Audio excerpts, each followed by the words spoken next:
Damas y caballeros, llegó el momento de un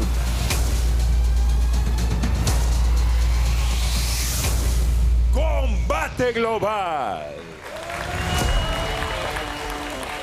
Mucha más acción is headed your way tonight. It is Alex Wendling here alongside Shane Faison, and we have a stacked card inside Univision Studios coming to ya.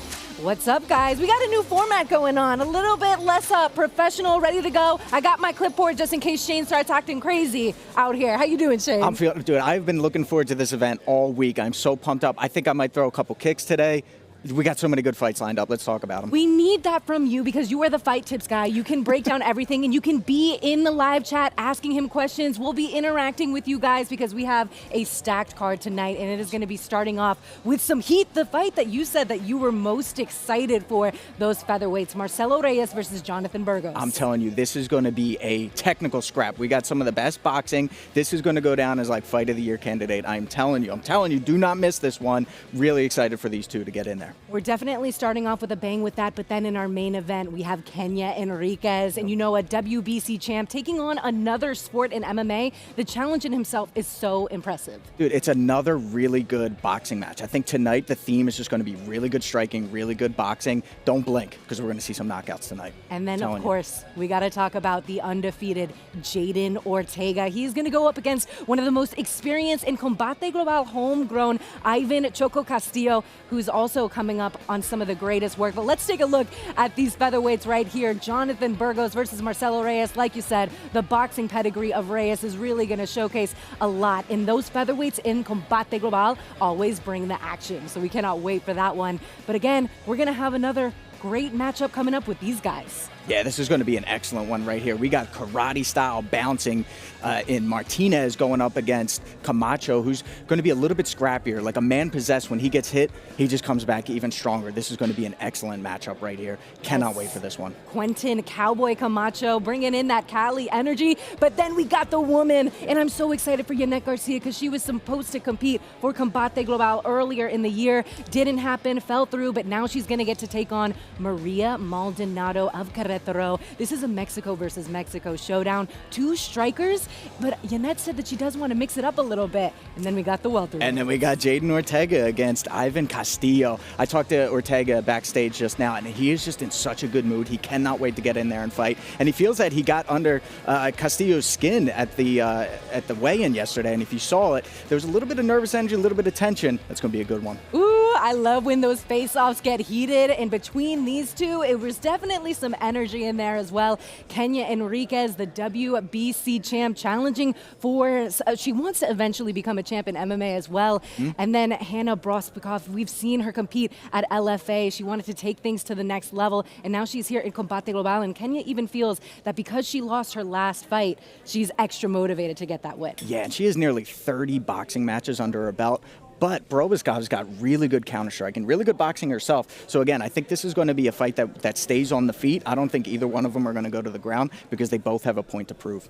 And I was just backstage, Killer Miller, she was back there as well. They cross-trained because Hannah is from Everett, Washington, so it's not too far of a drive. So when you can get that good cross-training in, that is very important. Excellent, excellent. Yep, and then you got the team out of Sikjitsu. You got Rick Little there. Ooh. Just excellent coaching. The caliber of fighters that come out of that gym. I mean, we have tons here on the roster, and you see it every time that they come in, they deliver. Just mucho más acción. And you said that you're most excited for Marcelo versus Jonathan Bergos, but is there another one you're excited for? I'm telling you, that fight, like, it's just, there's something about it. It's perfect style versus style for just a good scrappy match. But I think for Jaden, that kid's energy is just on fire. Him against Ivan Castillo is going to be a good one. As a solid appetizer, we're going to be kicking it off with the featherweights. So here's a little more on this showdown. I'm Marcelo Reyes. I'm from Texas, Weslaco, Texas. I started boxing first. I started boxing at 13. My dad took me to a boxing gym, and I fell in love with boxing. But then some MMA guys went to the gym, and MMA at the time was taking off. And it looked a lot cooler to me. I can realistically defend myself, and I liked it a lot more.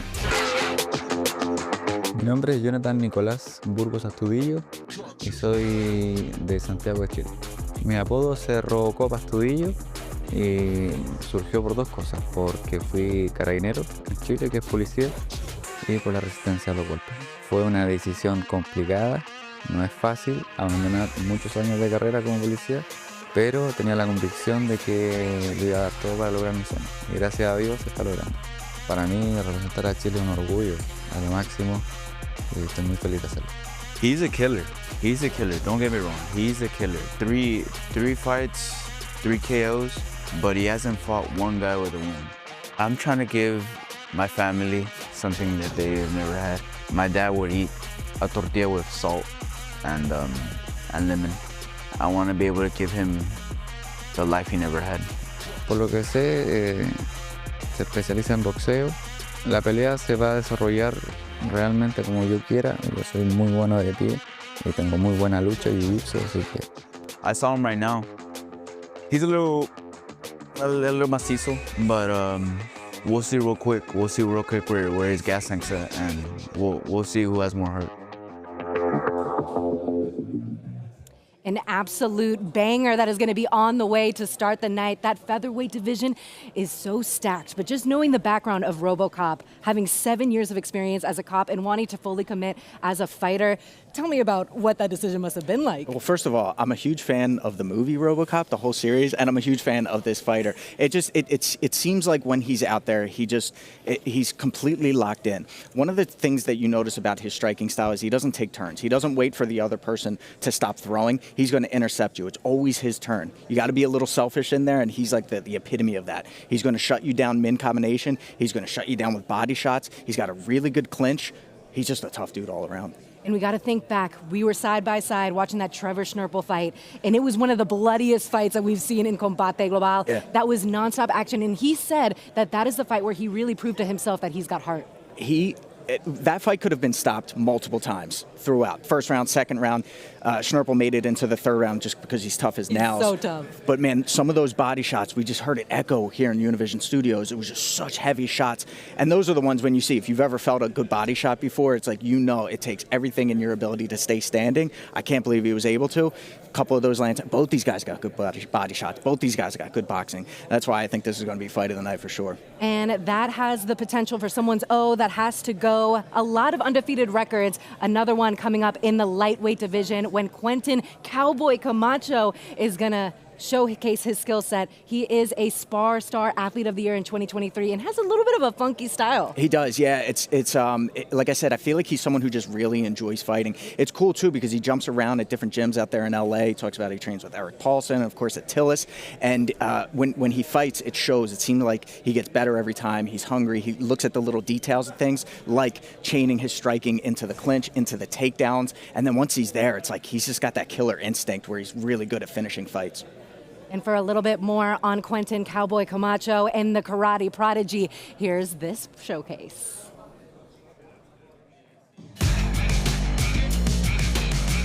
My name is Quentin Camacho, and I'm from Whittier, California. After my first 2 MMA fights, I started getting finishes. I started getting a lot of buzz and a lot of support from my community.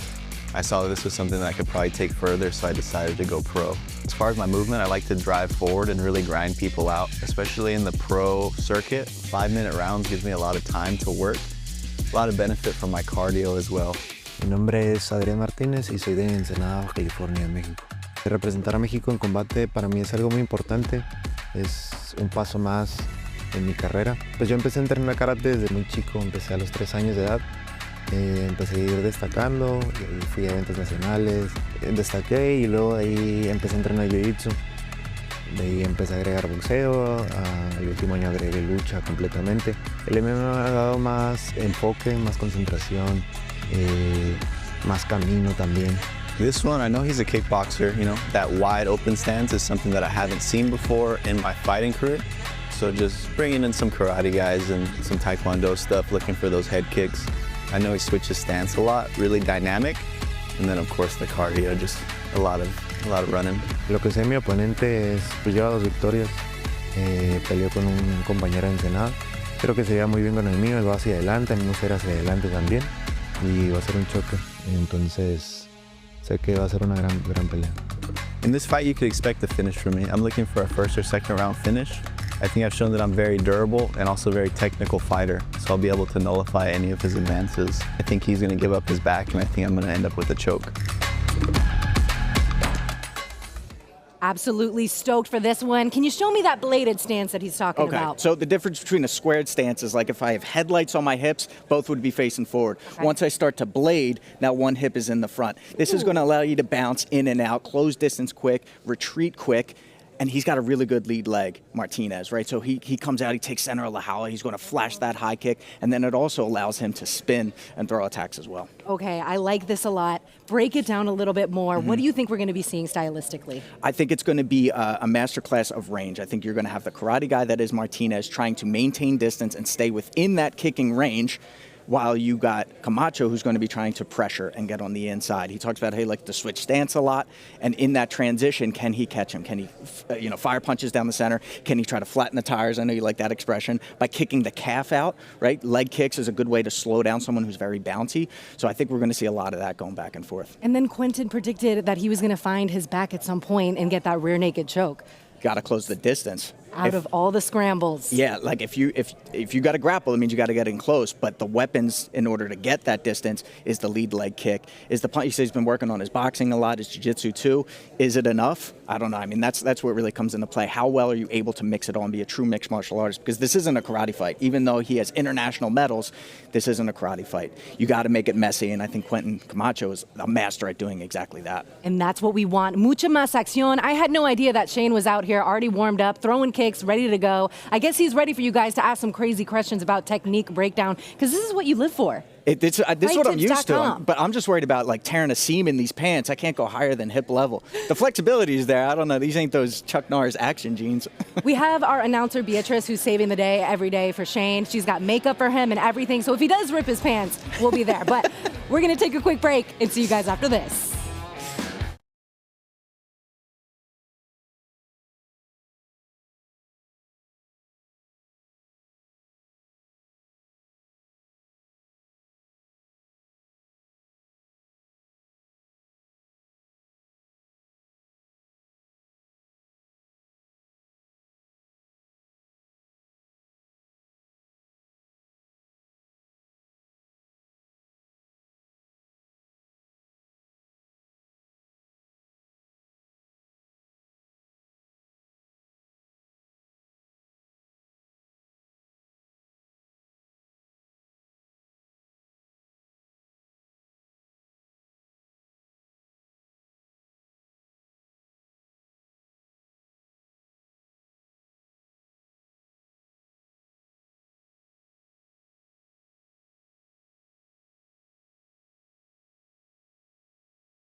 Welcome back into Univision Studios, and we're getting ready to talk about the first female fight of the night. It is Maria Maldonado, undefeated fighter, 1-0, taking on Janet Garcia, who is a girl who has over 25 Muay Thai fights, now undefeated in MMA as well, and they're ready to showcase those hands. Yeah, Janet has been dying to get back in and show what she's made of. She's multiple Muay Thai champion, brown belt in Jiu-Jitsu, world champion, like a perfectly well-rounded fighter. This is a fight and an athlete that you're really going to see like what a good mixed martial artist looks like.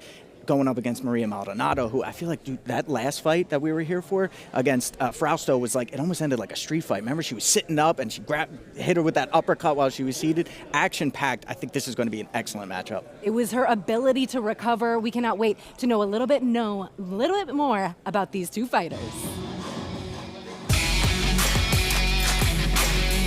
Soy María Maldonado y soy de Querétaro. Para mí representar a México es un orgullo, me da mucha fuerza ya que los mexicanos siempre hemos sido muy buenos guerreros arriba de la jaula. Fue contra Valeria Frausto, igual mexicana. No fue fácil, pero tampoco fue difícil. Surgieron algunas cosas que ya teníamos previstas que iban a surgir, pudimos salir y terminar el combate por nocaut en el segundo asalto. My name is Jaden Garcia, and I am from San Jose, California. For me, representing Mexico just means the world to me, right? I am an immigrant, and I came from immigrant parents. I am going out there representing all the immigrant families that are right now going through so much. I come from a Muay Thai background, so I feel like my first fight was very Muay Thai focused, right? And then I can think like throughout my fights, you can see that progression. I've actually become like a full MMA fighter now. So now that I'm like stepping into the cage again, I'm like, I call myself a real MMA fighter because I can go to the ground, I can take you down, I can do anything. Voy contra Jaden Garcia, sé que es una peleadora muy fuerte, muy agresiva y con un estilo de pelea en el striking muy bueno. Yo también tengo un estilo muy bueno y pues va a ser una guerra total entre ella y yo. What I know from her is that she does have a reach advantage over me. I think she's like 5'4" or something like that. I know she's a striker too, and she's from Mexico, so I know we're both gonna bring like the heat. And I'm just gonna go in there and give all my heart out when I'm in the jaula. Yo voy a ganar, yo vengo a ganar y pues va a significar mucho en mi carrera, en todo. Creo que va a ser un gran paso el que yo gane esta pelea. Guaranteed to bring the action are those two ladies. I'm so excited that Mexican blood running through their veins is about to show out. Hopefully not too much on the white canvas, but I mean, if so, well, I'm sure a lot of people won't be complaining. Exactly. I think this is really going to be another scrappy fight. Both of them have a lot to prove. Janet, the difference between Muay Thai and MMA, for the most part, is besides the takedowns in the jiu-jitsu, is the small gloves. Now, one thing that you can't do in Muay Thai or in MMA is just hard shell, because those small gloves are going to thread through the guard and land. The thing is about Janet's style is she doesn't really defend. She comes in aggressive, she comes in hot, she looks for the finish. Maria Maldonado, obviously super tough. She showed in her last match how she weathered the storm and she came back in the second round and got that finish. So this is going to be an excellent, excellent fight. It's definitely her ability to weather the storm. And when we look at her amateur record, she had 4 wins in a row, then 3 losses. And then you're jumping straight into the pros. That mentality just showcases how strong she is as a fighter. Yeah, and that's what a fighter does, like a true fighter. People can sit at home and talk crap all they want in the comment section, but to come back even after taking a loss, a second loss, a third loss, like you can't stop someone who doesn't give up. And she is the living embodiment of that.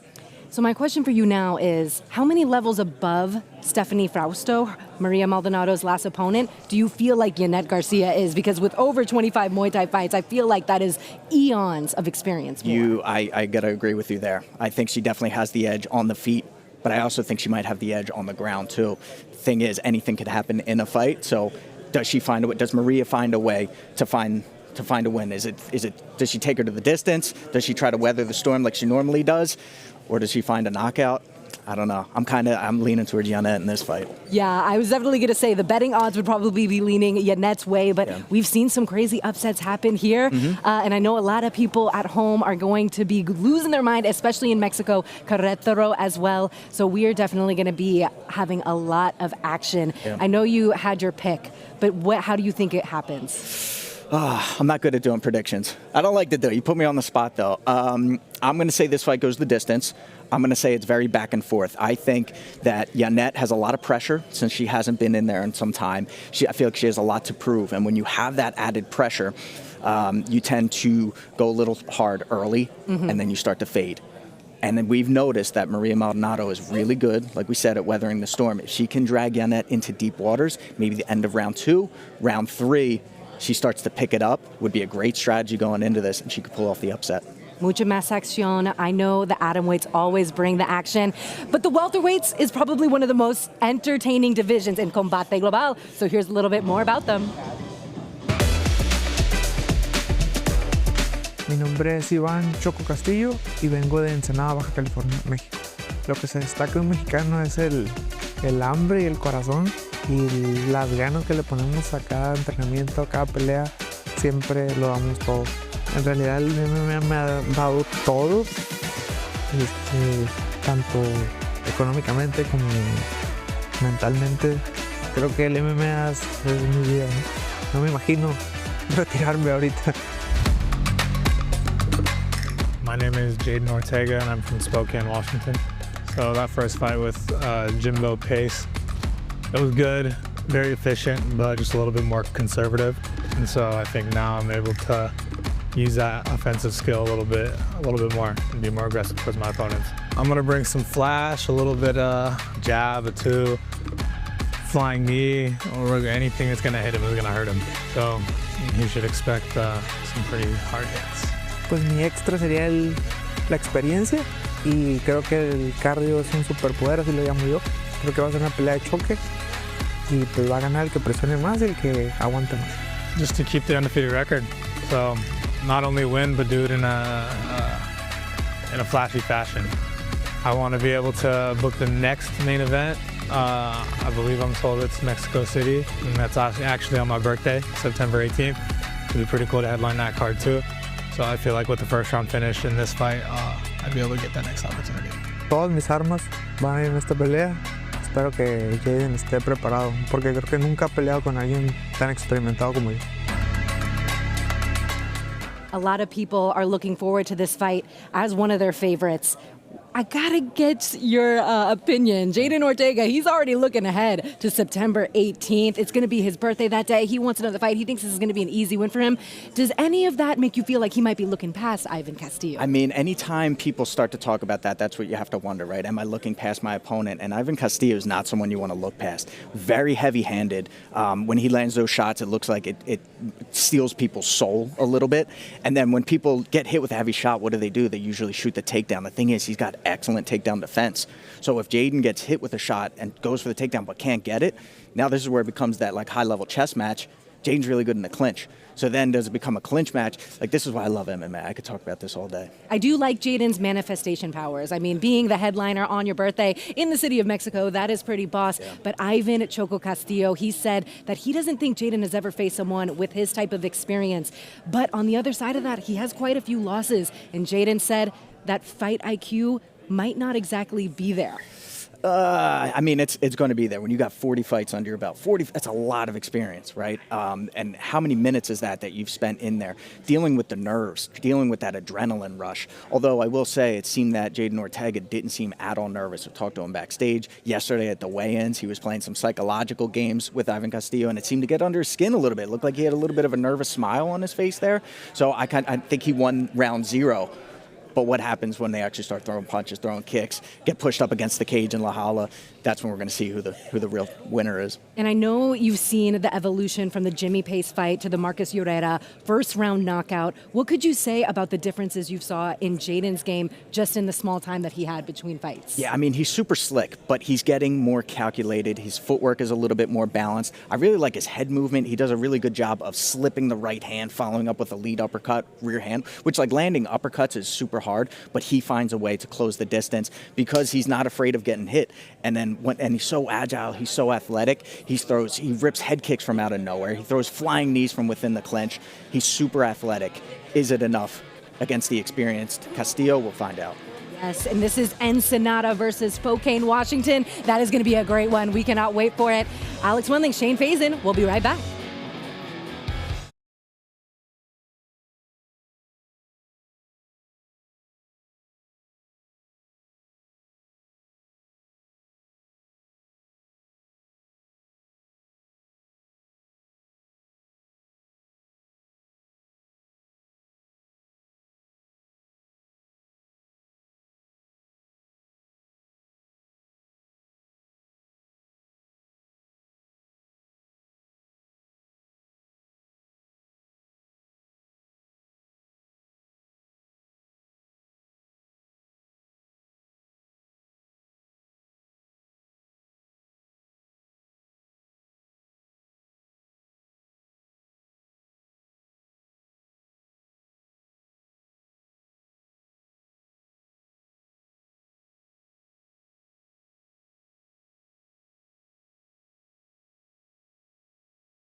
It is getting very hype in here, ready to go. The beautiful shot of La Jaula. It is going to be an amazing night. I'm feeling a lot of finishing energy. I do too. Yeah, it got loud in here for a second there. I almost couldn't hear you. Yeah, we got excellent strikers and excellent mixed martial artists. Some really good boxing. And like I said, with those small gloves, all it takes is one punch, connect on the chin, and it's lights out. The thing I love about Combate Global, it's all about mucha más acción. So even the referees, if things get a little bit stagnant on the cage, they break them apart and make them go at it again. Yeah, box, fight. Yeah, and that's exactly what we're going to see here. And then this main event coming up is just, I mean, that's exactly what it is. It's boxer against someone who wants to prove that they're a better boxer in Hannah Brobyskov. I see we got people in the chat shouting out Hannah. We got Christina. We got Alden Perez saying my vote's on Janet for this card. We got people shouting out Ortega. Keep dropping comments down there in the chat. We'll shout you guys out. Yeah, and we did see someone that says, let's get those likes up. So yes, let's do that so we can get this content out to other MMA nerds out there because we all want to watch fights. On a Thursday, you don't get a lot of opportunity for that. I know. How cool is that? Thursday night, what are we normally doing? Let's watch Mucho Más Acción. Let's watch some Combate Global. Let's do it together, too. And I want to hear, like, we're going to be asking you guys what you think, what you would provide as advice if you were in the corner for these fighters. What would you be telling them? How would you get them to improve into the next round? You know how I always like to say the beginning of the second round is my favorite part of any fight because how does the fighter adjust? How do they make the adjustments from the first fight going into the second fight or into the second round? And usually that's one of the biggest changes that we see because then the fight can flip. Yeah, we're definitely going to have a lot of technicalities to look at when it comes to Hannah Brobyskov versus Kenia Enriquez. Let's learn a little bit more about the stories of their fight game. Kenia Enriquez, la reina mexicana de Tijuana, Baja California. Fue un debut soñado, una plataforma interesante e importante. También el hecho de debutar en una cartelera de mujeres fue muy inspirador. Demostré lucha en la pelea pasada, ahora hice competencia de jiu-jitsu y estuve trabajando más el suelo y sobre todo enfocándome en no nada más utilizar mi arma más potente que es el box, sino también lucir con nuevas herramientas y habilidades que desarrollé. My name is Hannah Brobyskov and I'm from Everett, Washington. I had no plans on actually being a pro fighter or even fighting. I just mostly did it to get in shape. And I just really fell in love with it. I would say I'm mostly a striker, but within the last year I've been working a lot on wrestling and grappling. So I'm very confident in those now, but striking is normally my go-to. Mi oponente es de Estados Unidos, ya debutó en una liga importante como lo es el FA, se llevó una derrota, entonces eso me hace pensar que viene con mucha hambre del triunfo, que está dedicada, pero la verdad que sé que no hay nadie que se dedique más que yo a esto. Desayuno, como y ceno artes marciales. She's obviously an excellent boxer, very fast, very hard punches. But I don't know how much experience she has in grappling and wrestling, so I do think that I will have more skills in that area. Sé que estoy mejorando constantemente y no hay nadie que me detenga, y menos ella. Kenia Enriquez said that there is no one more dedicated than her when it comes to this sport. And when you have a 28-1 record in boxing, you better believe it. Yeah, and you learn a certain work ethic when you are in the boxing gym and you're hard sparring all the time. Like you kind of get numb to getting hit in the head. That was one thing that I always tell people too. Like when they get hit in the face, their nose, I'm like, you don't feel that anymore. Body shots you feel, but she's got a really good jab cross. She's got really good ring generalship or La Jaula generalship, which means she's not always going to be moving forward necessarily. She may not be the aggressor, but she'll step back. She'll invite her opponent in, and then as you step in to close the distance, you're running into that 1-2. Now, you got Hannah Brobyskov, who says maybe her boxing's not on the level, but doesn't mean she's not a dangerous puncher. She's got a really good check hook right hand, and I could see her catching her. I mean, anything could happen, but will she rely on the grappling? Will she rely on the takedown? That's what we'll see. Yeah, and we saw in Kenia Enriquez's last fight, she got to experience what it was like to have a brown belt on her back, and she weathered the storm, didn't get submitted when there was an opportunity there for something to happen. Yeah, what did you see? I'm curious, too, because she seemed to have some pretty good submission defense where she was fighting the hands a lot. I would have liked to see her maybe push the leg down, climb over top, and get the hooks out. But like still enough, like you said, from a brown belt, did a good enough job. Will Hannah be able to use her grappling? Is her grappling good enough to actually submit someone like Kenia Enriquez? What do you think? And it almost seemed like there was a little bit of mind games because I do think Hannah obviously believes in her striking as well. And she said, oh yeah, I'm planning on keeping it on the feet, but would you really try to keep it on the feet for too long against someone like Kenia Enriquez? I mean, like I said, we don't know until it actually happens. With the small gloves, maybe it's a little different type of boxing. It's not as much like catch and go as much as it is, like I said earlier, with intercepting shots. If I can thread the needle because my gloves are a little bit smaller, and all it takes is one because of the smaller ounce gloves. I love it. We are so ready for all the action. It is on Samsung TV, YouTube, live and free. Shane Faison calling the action. I'm Alex Webb.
We'll see you there.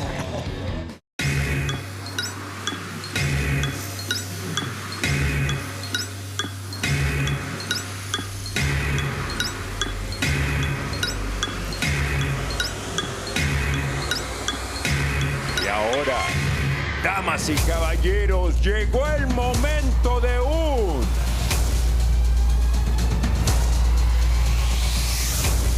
combate global.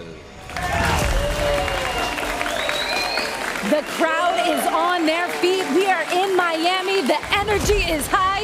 It is Combate Global. And we are ready for mucha más acción, starting off in the featherweight division. My name's Alex Wendling. That's Shane Faison. Shayna, how you doing? Dude, I can't, finally, it's here. I've been waiting all week for this. I'm so hyped up right now, and we have got such a good fight lined up. We got tons of good fights lined up, but I'm telling you right now, this first fight is going to be bonkers. I'm telling you. And we got space to move around. They know that Miami, they have some nice clubs out here, so we get to pregame a little bit, just off of the high of fighting, though. Shane, I know you love that. I'm just so pumped up right now. I feel in my element too. I'm so used to filming standing up. Sitting at the desk was nice. I felt like a professional, but now I can throw some kicks, I can throw some punches. We could talk tutorials and strategies and break it down, Alex, and I'm pumped, man. It's definitely going to be a night to remember. The new format of the English broadcast for Combate Global. If you guys are in the live chat, make sure you stay engaged because that helps push this content out to other MMA fans that love supporting Latina MMA. So we're so happy that you guys are here. Again, it is going to be a big night of fights, and in that main event, Kenia Enriquez versus Hannah Brobyskov. That is about to be a technical chess match. It's a perfect transition right there that you said that, because the theme of the night, I have a feeling, is going to be really good boxing. Really good boxing in MMA. It's one of my favorite things to see. We're going to see really good body shots. We're going to see knockdowns. We're going to see knockouts with small gloves. Ooh, mucho más acción, baby. Let's get it.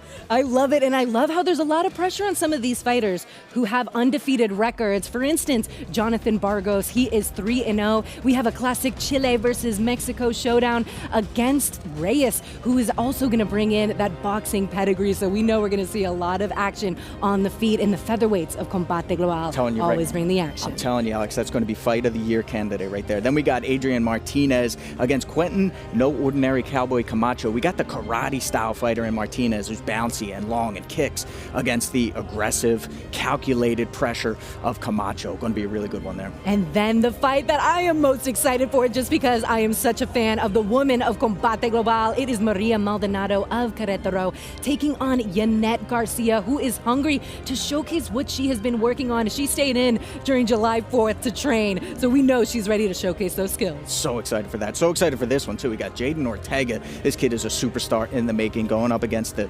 experienced Ivan Castillo, who has 40 matches under his belt. So this is youth against experience. Really curious for that one. And in the main event, we love to pay tribute to our female fighters. They are the headliners tonight, USA versus Mexico, and Hannah Brobyskov versus Kenia Enriquez, a former WBC champ, 28-1. She is an absolute beast. Also representing Tijuana, Mexico, big supporter of La Loba, their friends as well, likely going to get some training in.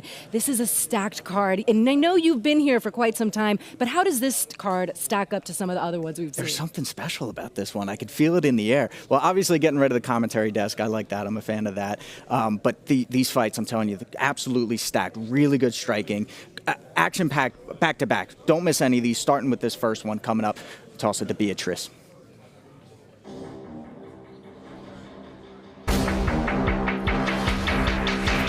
I'm Marcelo Reyes. I'm from Texas, Welterweight, Texas. I started boxing first. I started boxing at 13. My dad took me to a boxing gym, and I fell in love with boxing. But then some MMA guys went to the gym, and MMA at the time was taking off, and it looked a lot cooler to me. I can realistically defend myself, and I liked it a lot more. Mi nombre es Jonathan Nicolás Burgos Astudillo y soy de Santiago de Chile. Mi apodo es Brovkov Astudillo y surgió por dos cosas, porque fui carabinero en Chile, que es policía, y por la resistencia a los golpes. Fue una decisión complicada, no es fácil abandonar muchos años de carrera como policía, pero tenía la convicción de que lo iba a dar todo para lograr mi sueño, y gracias a Dios se está logrando. Para mí representar a Chile es un orgullo a lo máximo y estoy muy feliz de hacerlo. He's a killer. He's a killer. Don't get me wrong. He's a killer. Three fights, 3 KOs, but he hasn't fought one guy with a win. I'm trying to give my family something that they've never had. My dad would eat a tortilla with salt and lemon. I want to be able to give him the life he never had. Por lo que sé, se especializa en boxeo. La pelea se va a desarrollar realmente como yo quiera. Yo soy muy bueno de pie y tengo muy buena lucha y jiu-jitsu, así que... I saw him right now. He's a little macizo, but we'll see real quick. We'll see real quick where his gas tank's at, and we'll see who has more hurt.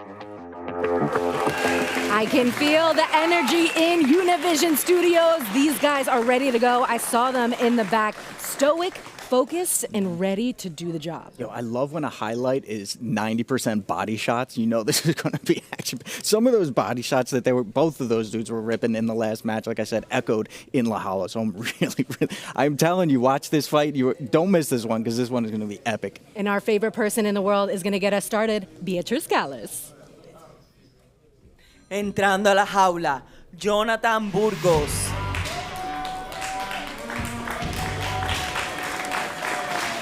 Jonathan Burgos, 3-0, repping Chile. We know that Combate Global has some amazing fans, but for whatever reason, the Chilean fans go crazy for their countrymen, and he's ready to showcase some beautiful boxing. Absolutely, and he's like a great poster child because he's got some beautiful striking, great mixed martial arts, one of my favorite styles, honestly, ever. His opponent, Marcelo Reyes. Now this guy, he is tough as nails. And the last time we saw him, we were very impressed, and he says that he even wants more. That's why there's a quick comeback here. What are you expecting out of him? Well, I talked to him yesterday. He said he's been watching Fight Tips for a really long time. He likes to study the game. He likes to learn the very minute details of striking and martial arts. And he's got really good boxing. He's got really good head kicks. He's game. He's athletic. He's tough as nails. He's got good wrestling. Let's take a look at the tale of the tape. Let's see how these guys stack up. It is Jonathan Bergos, 30 years old, 5 years older than Marcelo Reyes, 5'6" to 5'7", and the reach is identical. So we're going to be seeing some action between these two. Beatrice is going to get us started.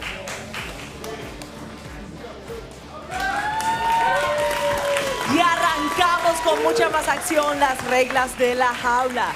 3 vueltas de 5 minutos, 3 jueces, utilizando el sistema de 10 puntos. Este duelo en la división peso pluma desbao. In the Featherweight division, los jueces son, the judges are Mark Streisand, Armando Álvarez y Doria Mirasola. Y ahora, damas y caballeros, llegó el momento de un combate global.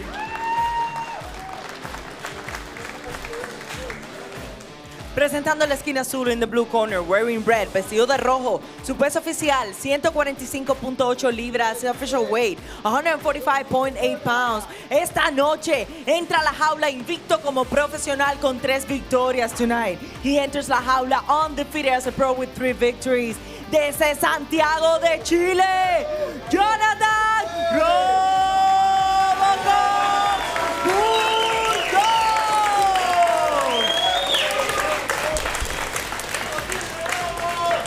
Presentando la esquina roja in the red corner, wearing green, vestido de verde. Su peso oficial, 144 libras. He tipped the scale at 144 pounds. Esta noche entra a la jaula con 2 victorias y 1 derrota tonight. He enters la jaula with 2 victories and 1 defeat.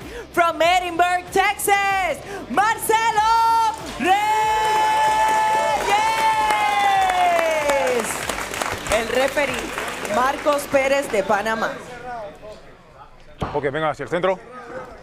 Ok. Ya conocen las reglas, quiero una pelea limpia, ok. Sigan mi comando en todo momento, choquen en guantes si quieren. Ok, a su esquina. Tell me what you think about the difference in energy. We got bouncy Marcelo Reyes, and then we got a little bit of stoic, calm Jonathan Bergos. Yo, I'm nervous right now. I'm so excited for this matchup. Marcelo Reyes just gave me a thumbs up right as he was being announced. Gave me a little wink. He looks like he's flowing. His head movement is already there. He's switching stances, and here we go. Takes the center of La Jaula. Staying just outside of range. Right, 1 step away, a punch, a kick could land. And right there, each fighter lands 1 of each, followed by a calf kick.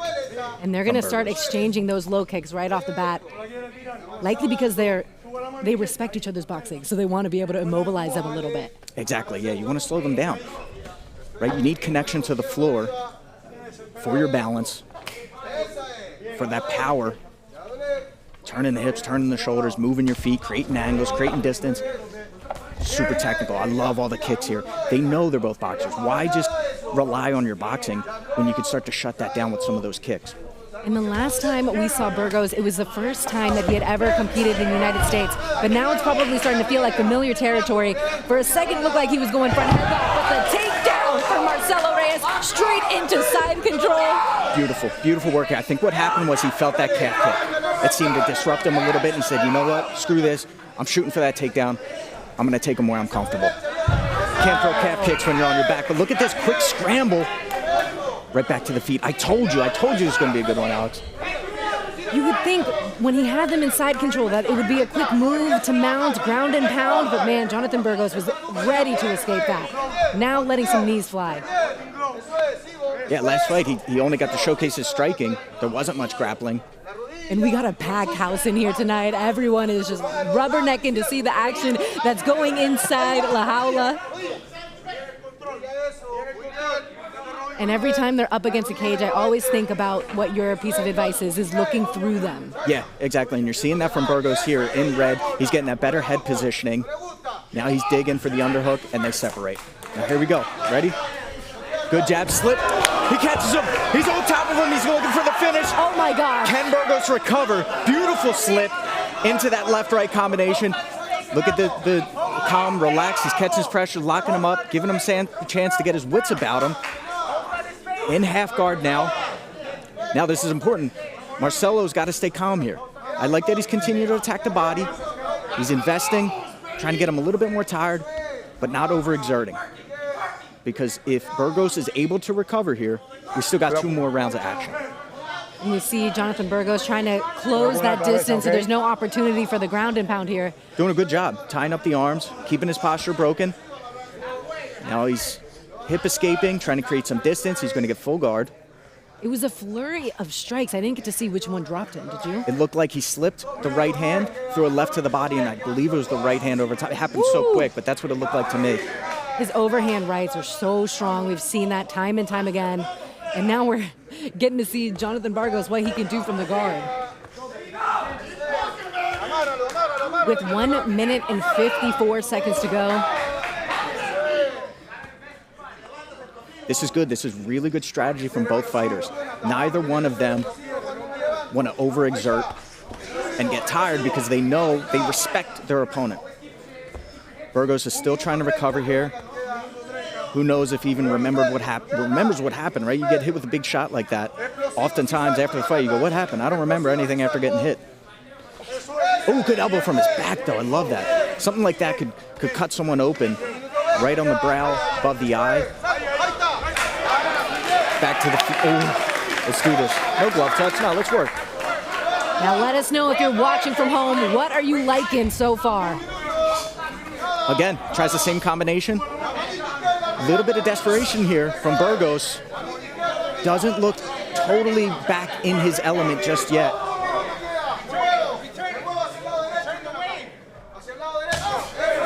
Heavy calf kick. Looks like it might have been shin-on-shin contact, which isn't going to have the effect that you're looking for as much as if you were to touch the muscle or the peroneal nerve.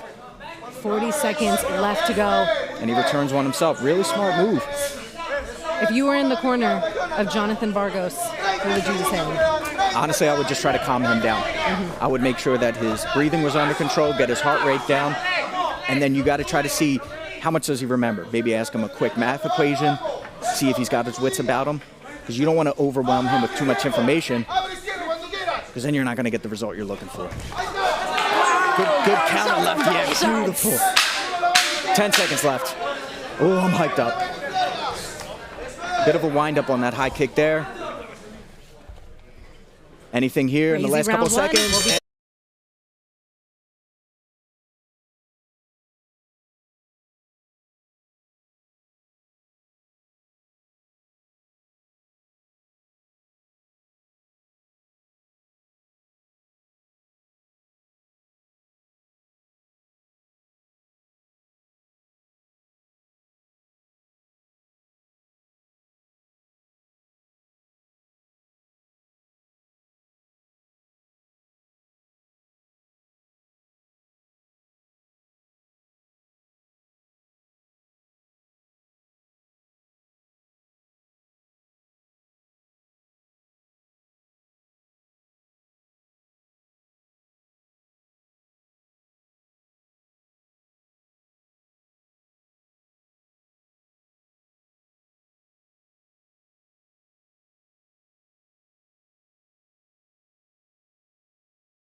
Another shot. Beautiful finish.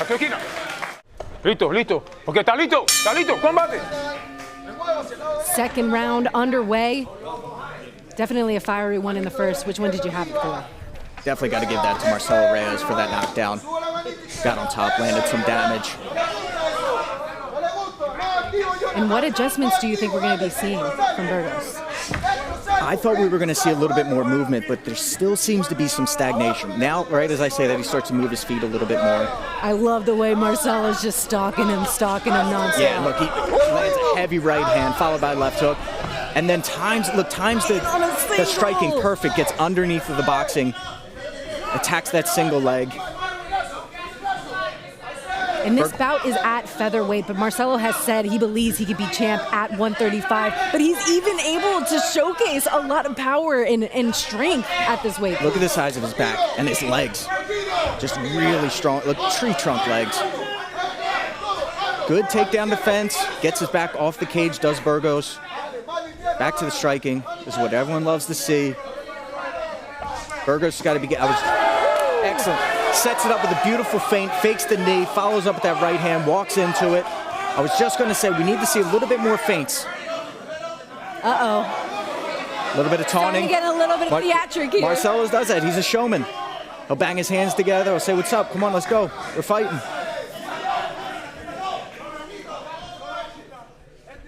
And Marcelo Reyes said in his interview that he's not going to get tired. He's been training for these moments his whole life. No, so he's ready to take it to deep water. He's fighting a really smart fight. He's still pacing himself correctly, but man, he's landed some heavy shots on Bergos. It does seem like he might be hurt here, Bergos. Yeah, someone in the corner said he's hurt. Yeah. I love that, though. He's hitting that switch step into that right hook. Shout out to my coach, Bob Peets. That's one of his favorite setups there. Oh, but he gets caught with the body shot. Heavy body shot, too. That's working really well for him. You see that, Alex? He keeps lifting up the left leg, getting a reaction from Marcelo, and then he'll step in. He'll close the distance by stepping in. Good left hook from Bergos. But Marcelo's his game. He says, what's up? And he lands a double body shot. Yeah, and you have to be so fearless to just get in the pocket and throw like that. That's a really good point. I'm glad you brought that up because body shot, anytime I throw a body shot, my head is inherently open to getting countered. The thing is, when you throw a punch to the head, your body's open. Do you think the confidence comes from him knowing now that he's a little bit hurt? We heard it in the corner, so maybe that's giving him the confidence. Absolutely. I mean, he caught him with a good shot. He put him down. Anyone could have got caught. But I think that gave him a boost of confidence. He felt his power. He knows what he's capable of. He also ate some shots and go, I can handle that. Marcos Perez keeping a close eye on the action here. Here's the thing. Bergos is always dangerous. And we got the look from the referee cam. They're really both starting to let it fly, but it looks like Marcelo is really just letting it go to the body. I'm telling you, man. And it's a great strategy because then it starts to open up shots like that to the head as he ties up. Bergos is trying to stall him a little bit here. He's feeling it. Look, it looks like he's a little How are you guys dazed. feeling in the live chat? Yeah, what do we got? We got tuned in right now. What do you think about this format? You like the format? We got some Gen Z language. I don't even know what that means, for real.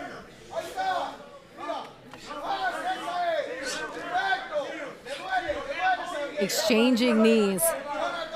So this Marcelo with one underhook. This is a good position. This is kind of a stalemate here. It's a transition period where both fighters are kind of catching their breath, scoring some chipping elbows and body shots. Nothing that's done a ton of damage, but a knee like that, we're getting a great view from the ref cam there. In just under a minute in the second round. Oh! Heavy body shot with an overhand right lands. Beautiful flurry, disengages. Marcelo is on fire tonight, follows up with a calf kick. I love how we're starting off the night with this fight. I told you. I'm pumped. He's flowing. He's vibing. I love the strategy. Go to the body, finish upstairs to the head. Wow, mixing in the calf kicks. Heavy shot, lands in that, he's in. Wow! Marcelo Reyes just knocked out Jonathan. Oh my goodness. Wow. Bro, Oh my goodness. Oh my goodness. Wow. First things first, fighter safety. Just want to say hopefully Jonathan Bergos was okay. That was a really heavy right hand. What did y'all think of that? Fight is going crazy. Repeat. Jeez. It's the overhand right, yo. Oh my God, Alex, I'm telling you. And it was the left, both shots landed. Oh my gosh, both if the that left didn't hook and land, the right it would have hand. been the hook. If that... Look at this. Bounced in, bounced out, and then, oh my God, tried to finish with that left hook too, for good measure. Let's see how he's doing. Oh, wow. He's going to definitely need a moment. Yeah. On top of the cage, Marcelo Reyes. Ooh. Marcelo has an amazing story. And that's why he fights with such passion. Because he talks about trauma within his family, and there's just so much passion that he fights with that we saw. Both these athletes look nothing but respect from Marcelo, checking in, making sure that his opponent is okay. Bergos now seated. Thank goodness he's okay. And here comes Marcelo. Have you ever been knocked out like that? Not like that. I've had flash knockdowns where I hit the ground and forgot if I had health insurance or not, and I called my wife 3 times, and she said, "You called me twice already. I'm on my way." So I've had that. I know that feeling for sure. That is something serious. Well, we're going to check up on Jonathan Bergos, and we'll take a quick break, but there's mucha más acción on the way. We have people in the live chat saying that could have been a double knockout because they were just throwing. But man, Marcelo Reyes got it done. Yeah, I think Marcelo, since that first knockdown in round 1, just was one step ahead. And thank goodness we're able to see Jonathan Bergos up to his feet. Combate global. We care deeply about fighter safety, fighters' health. Wow. Chile versus Mexico always delivers here at Combate Global. Shane, walk us through this. Notice how there was that retreating step and bounced right back in. And as Bergos thought, okay, it's my turn to step in and throw a punch, just as the chat pointed out, they both were throwing. And it's right here. Watch this moment. Step out, step in. Left hook lands, right hook lands. And if Bergos was still standing, I think it would have been a third left hook that landed. That is an incredible finish. Beatriz Callas is going to get us with our official decision. El tiempo oficial, 4 minutos y 29 segundos del round número 2. The official time, 4 minutes and 29 seconds of round number 2. And the winner by technical knockout, el ganador por knockout técnico, Marcelo Reyes.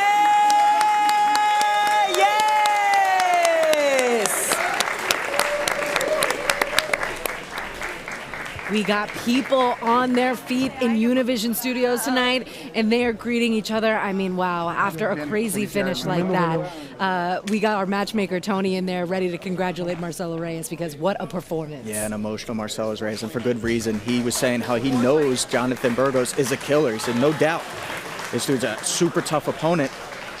And man, I didn't know how this one was going to play out. I knew it was going to be a good fight. I didn't think it was going to be a finish like that, though. Wow. Absolutely vicious. The perfect way to start the night. But we know that the careers of both these guys is going to go so far. A great takedown and into side control, and then plenty more action. Yeah, he hit that high crotch, took him down, showed that he's not just a boxer, that he's got more than just calf kicks and hands. He's got takedown, he's got good ground control. But look, there's that calf kick there. He sets everything up. Attacks the legs, attacks the body, can eat a good shot too. But here it is, steps back, just dishing it, threatening the takedown. All these things you got to be wary of. He's just looking so fluid. Yeah, that's what it is. He was flowing from when they were announcing his name, right? He was switching his stance, he was rolling his head. He's giving us thumbs up here at the I was going to say commentary booth. We don't have a booth anymore. But this was a war back and forth. Jonathan Bergos, super tough. Marcelo Reyes, just the better man tonight. Here we go, that knockout. Absolutely incredible. Maybe one of the best we've seen in Combate Global history. That is going to be in the history books for sure. I was going to say, please put that in all the highlights. That is a beautiful knockout. Oh, it's going to go absolutely viral on TikTok. And up next, we have a great one. Adrian Joe Martinez. He is getting ready. He is the karate protege. He's going to be taking on the cowboy himself, Quentin Kamacho. We cannot wait to see how this lightweight action goes down. Shane, you ready? I'm so pumped up right now. I was going to throw a high kick. I'm just worried about splitting the seams in my chest. We'll be back.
After the break. Up next, we have a lot of action coming your way. It is Adrian Martinez taking on Quentin Camacho. A lot of people are very stoked about this one. We have the Spar Star Fighter of 2023 taking on the karate prodigy. Yeah, this is excellent. I mean, the first match was very similar styles in that they were both really good boxers. This is two very different styles, so I'm really excited for this one to see that karate style versus someone who's going to be a little bit more, yeah, exactly. Let's see, can you do it in them heels? These. I'm the jiu-jitsu nerd, so we got the y'all want to get my in and out heels in this movement. because I'm wearing them. There we go. Shane tried to convince me to not wear heels, and I'm like, Shane, I'm gonna be tall on this. We're gonna be standing for 3 hours. I'm gonna be tall. But this is, I mean, the life of a beautiful woman. She's got to be in the heels at all times. You're used to this, right? We got to show out. And now we have this lightweights to learn about because we have a lot of action. Here's a little bit more about Quentin Cowboy and also Adrian Joe Martinez.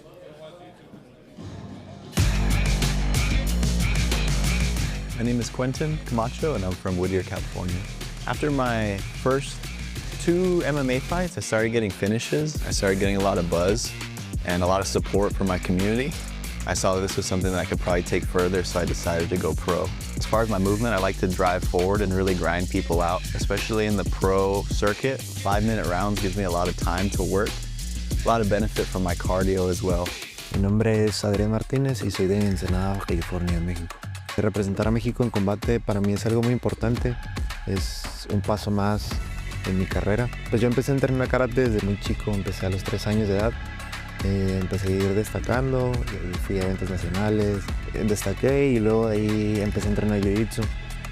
De ahí empecé a agregar boxeo, el último año agregué lucha completamente. El MMA me ha dado más enfoque, más concentración, más camino también. This one, I know he's a kickboxer, you know, that wide open stance is something that I haven't seen before in my fighting career. So just bringing in some karate guys and some taekwondo stuff, looking for those head kicks. I know he switches stance a lot, really dynamic. And then of course the cardio, just a lot of running. Lo que sé de mi oponente es, pues lleva 2 victorias, peleó con un compañero de Ensenada. Creo que se lleva muy bien con el mío, él va hacia adelante, a mí me gusta ir hacia adelante también. Y va a ser un choque, entonces sé que va a ser una gran pelea. In this fight you could expect a finish from me. I'm looking for a first or second round finish. I think I've shown that I'm very durable and also a very technical fighter, so I'll be able to nullify any of his advances. I think he's going to give up his back, and I think I'm going to end up with a choke.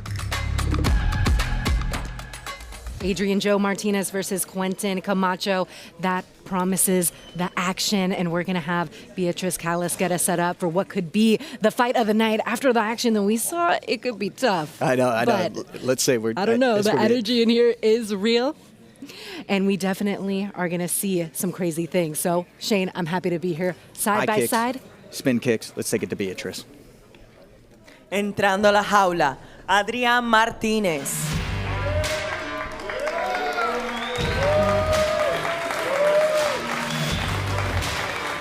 Adrian Joe Martinez, he is ready to go, representing that Mexican flag. Tell me, what is it about the karateka style that you like in an MMA format? I like the agility. I like the ability to close distance quick or retreat and create distance. I like the dexterity in the hips and in the legs to flash a quick high kick with that lead leg. Oftentimes we see kicks being thrown with the rear leg, but a good karateka is good with both. Flash it, throw it, just like it's a punch. You can rip the spin kicks. We're going to pass it off to Beatriz Callas. His opponent, Quentin Camacho. Quentin Cowboy Camacho, as he should be in his cowboy hat. He's representing Tillis BJJ, but he is confident all over.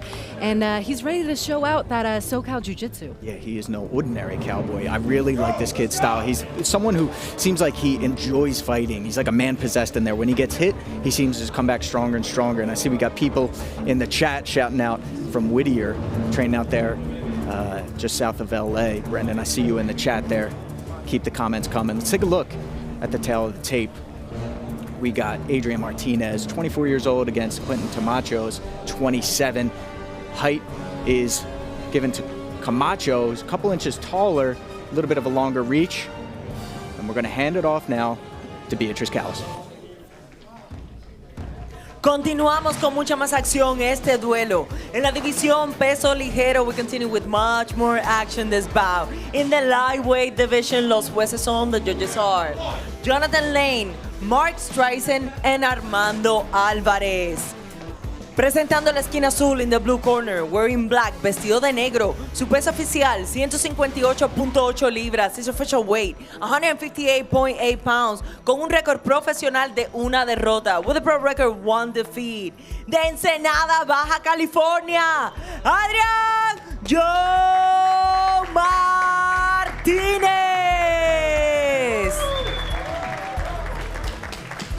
Presentando la esquina roja, in the red corner, wearing white, vestido de blanco. Su peso oficial, 159 libras. He tipped the scale with 159 pounds. Esta noche entra a la jaula invicto con 2 victorias tonight. He enters la jaula with 2 victories. From Whittier, California, Quentin, no ordinary cowboy, Camacho.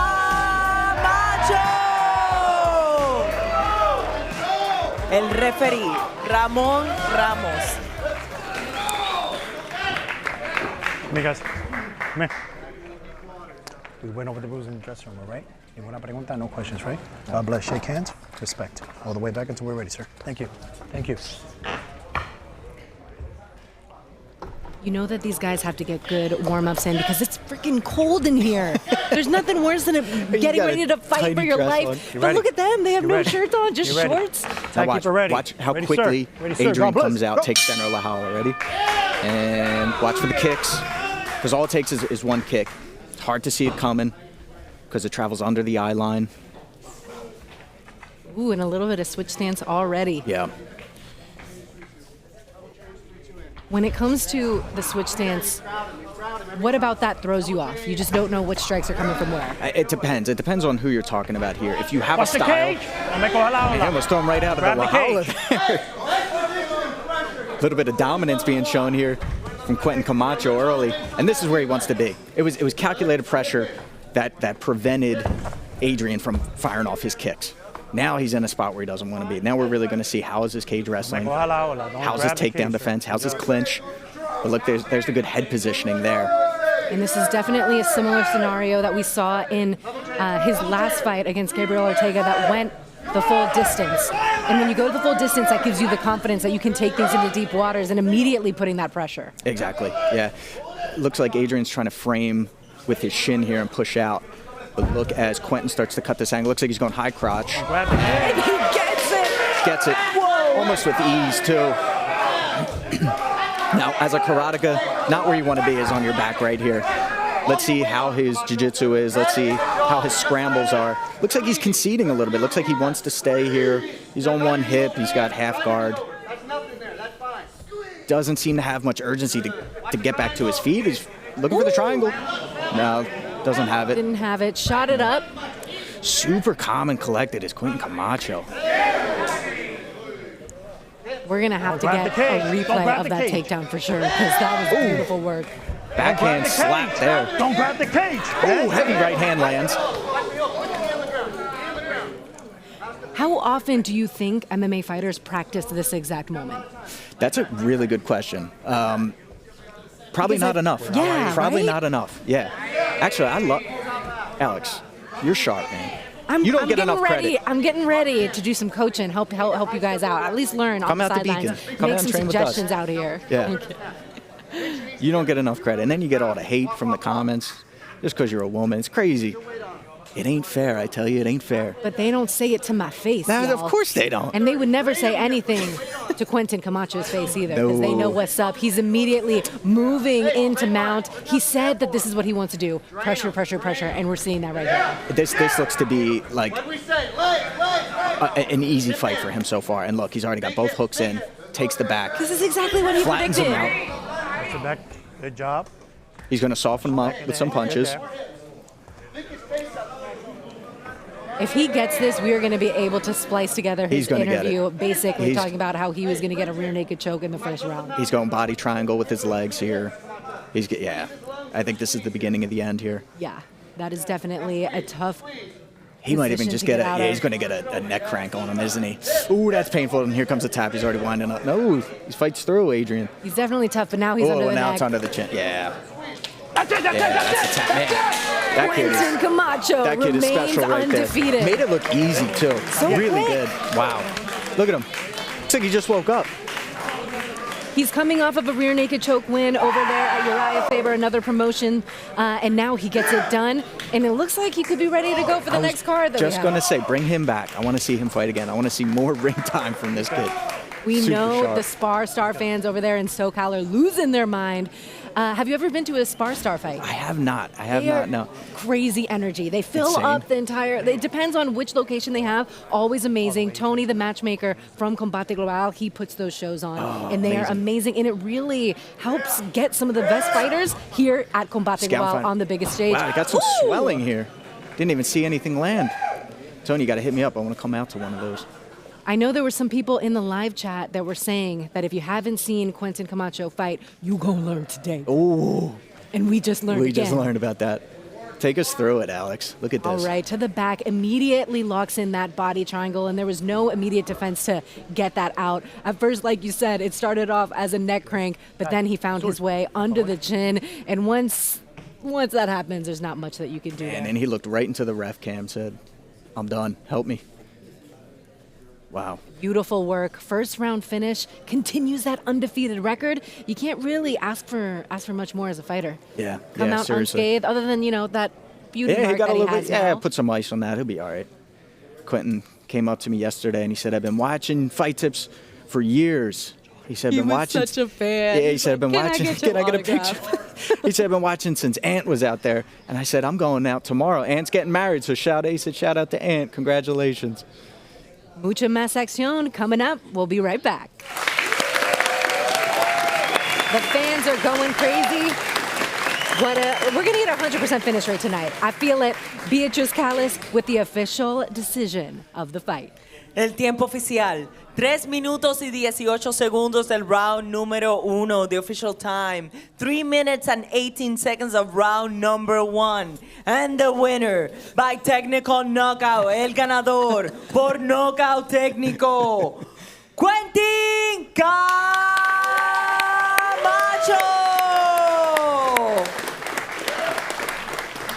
Man, absolutely stoic, right? I don't even think he broke a sweat. Guys, I know a lot of people out there are saying, oh, I don't know how I feel about this new format. I think what they got to get is me in there for post-fight interviews. That's what we were talking about. I'm just saying, I want to hear from the cowboy. He's that guy. That's the one thing I feel like a star would be born. He's such a nice kid. Literally the soundbite king, and now here we have it. Adrian Joe Martinez versus Quentin Camacho. First round finish, beautiful work. Walk us through it, Shane. Yeah, I mean, he did what he wanted to do, and that was close the distance, prevent any kicks from being thrown. Good posture over top, raining down punches, softened him up while he was on his back. And then look, once he had hooks in, then he locked up the body triangle, which is when you wrap your legs around him and hook one leg. And then I thought it was going to be a neck crank. It looked painful. And then I kind of think Adrian was like, yo, just put that under my chin real quick, get me out of here so I could tap out. That's what it looked like. Yeah, there didn't seem like too much initiative or even want to get out of it. Like sometimes you know you're so far in there that there's nothing you could do. And I mean, what's good is like what I always say about losses to my athletes is like now you know exactly what you need to work on. Exactly, and now we have Maria Maldonado getting ready to go, and she is going to be taking on the undefeated Jaden Garcia, who is hungry to showcase her skill set after being unable to fight in her last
match. We cannot wait to see the action between these two warriors. We have had a wonderful night of action so far. Do you have a favorite fight? Of what's happened so far or what's coming up? I think what's happened so far? Oh man, I knew that first fight. That knockout was crazy. I'm going to be thinking about that. I'm going to have nightmares, dreams about that. Depends on which side of the knockout I'm on. This fight coming up, though, I will say I am super excited for Jaden Garcia. I've been wanting to watch fight live for a long time, and it's a really good matchup against Maria Maldonado, who just seems to really understand how to control pace and weather the storm, like we talked about earlier. She's going to try to drag her into deep waters, which I think is a really smart strategy. If she's able to pull that off, she may be able to get the upset tonight. Yeah, Maria La Felina Maldonado taking on Jaden Garcia. Here's a little bit more about their stories. Soy María Maldonado y soy de Querétaro. Para mí representar a México es un orgullo, me da mucha fuerza ya que los mexicanos siempre hemos sido muy buenos guerreros arriba de la jaula. Fue contra Valeria Frausto, igual mexicana. No fue fácil, pero tampoco fue difícil. Surgieron algunas cosas que ya teníamos previstas que iban a surgir, pudimos salir y terminar el combate por nocaut en el segundo asalto. My name is Jaden Garcia, and I am from San Jose, California. For me, representing Mexico just means the world to me, right? I am an immigrant, and I came from immigrant parents. I am going out there representing all the immigrant families that are right now going through so much. I come from a Muay Thai background, so I feel like my first fight was very Muay Thai focus, right? And then I can think like throughout my fights, you can see that progression. I've actually become like a full MMA fighter now. So now that I'm like stepping into the cage again, I'm like, I call myself a real MMA fighter because I can go to the ground, I can take you down, I can do anything. Voy contra Janet Garcia, sé que es una peleadora muy fuerte, muy agresiva y con un estilo de pelea en el striking muy bueno.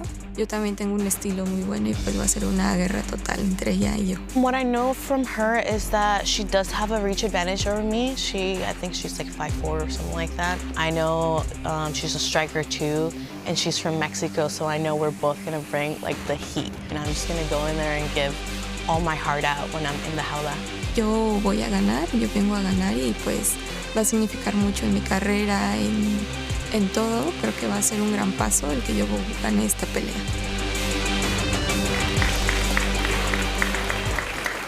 Janet Garcia ready to make waves against Maria Maldonado, but it is going to be a tough test. It really is, yeah. We got really good striking against someone who's hopefully the better mixed martial artist.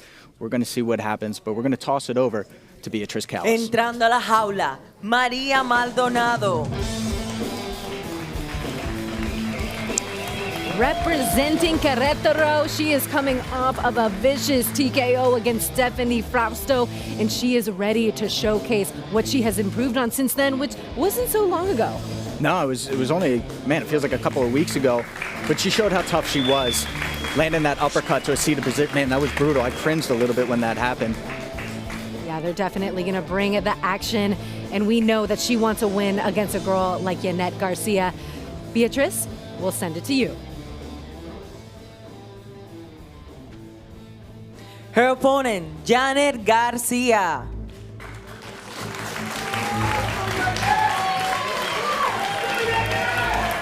And Janet Garcia wearing that traditional Muay Thai gear. What do you think about that? Yeah, the Mongol, yeah, of course, representing, man. She's going to do the Y, she steps in. Man, I'm so pumped for this fight. She's a super tough, super technical, aggressive style, action-packed stuff. Sometimes I just get flashbacks of her finish against Andrea Meneses. It was bloody, it was nonstop, and the referee finally stepped in. But now let's take a look at how these ladies match up physically. 24 years old is Maria Maldonado, 34 for Janet Garcia, 5'4" to 5 foot, and a 3-inch reach advantage. But Bia, we'll send it to you to get these ladies' fights going. Continuamos con mucha más acción este duelo. En la división peso átomo, we continue with much more action this bout. In the atomweight division, los jueces son the judges are Dorian Mirasola, Jonathan Lane, and Mark Strayson. And introducing the blue corner, en la esquina azul, wearing green, vestida de verde. Su peso oficial, 105.8 libras, her official weight, 105.8 pounds. Esta noche entra a la jaula invicta como profesional con una victoria tonight. She enters la jaula undefeated as a pro with 1 victory. De Santiago de Querétaro, México, Maria la Felina Maldonado.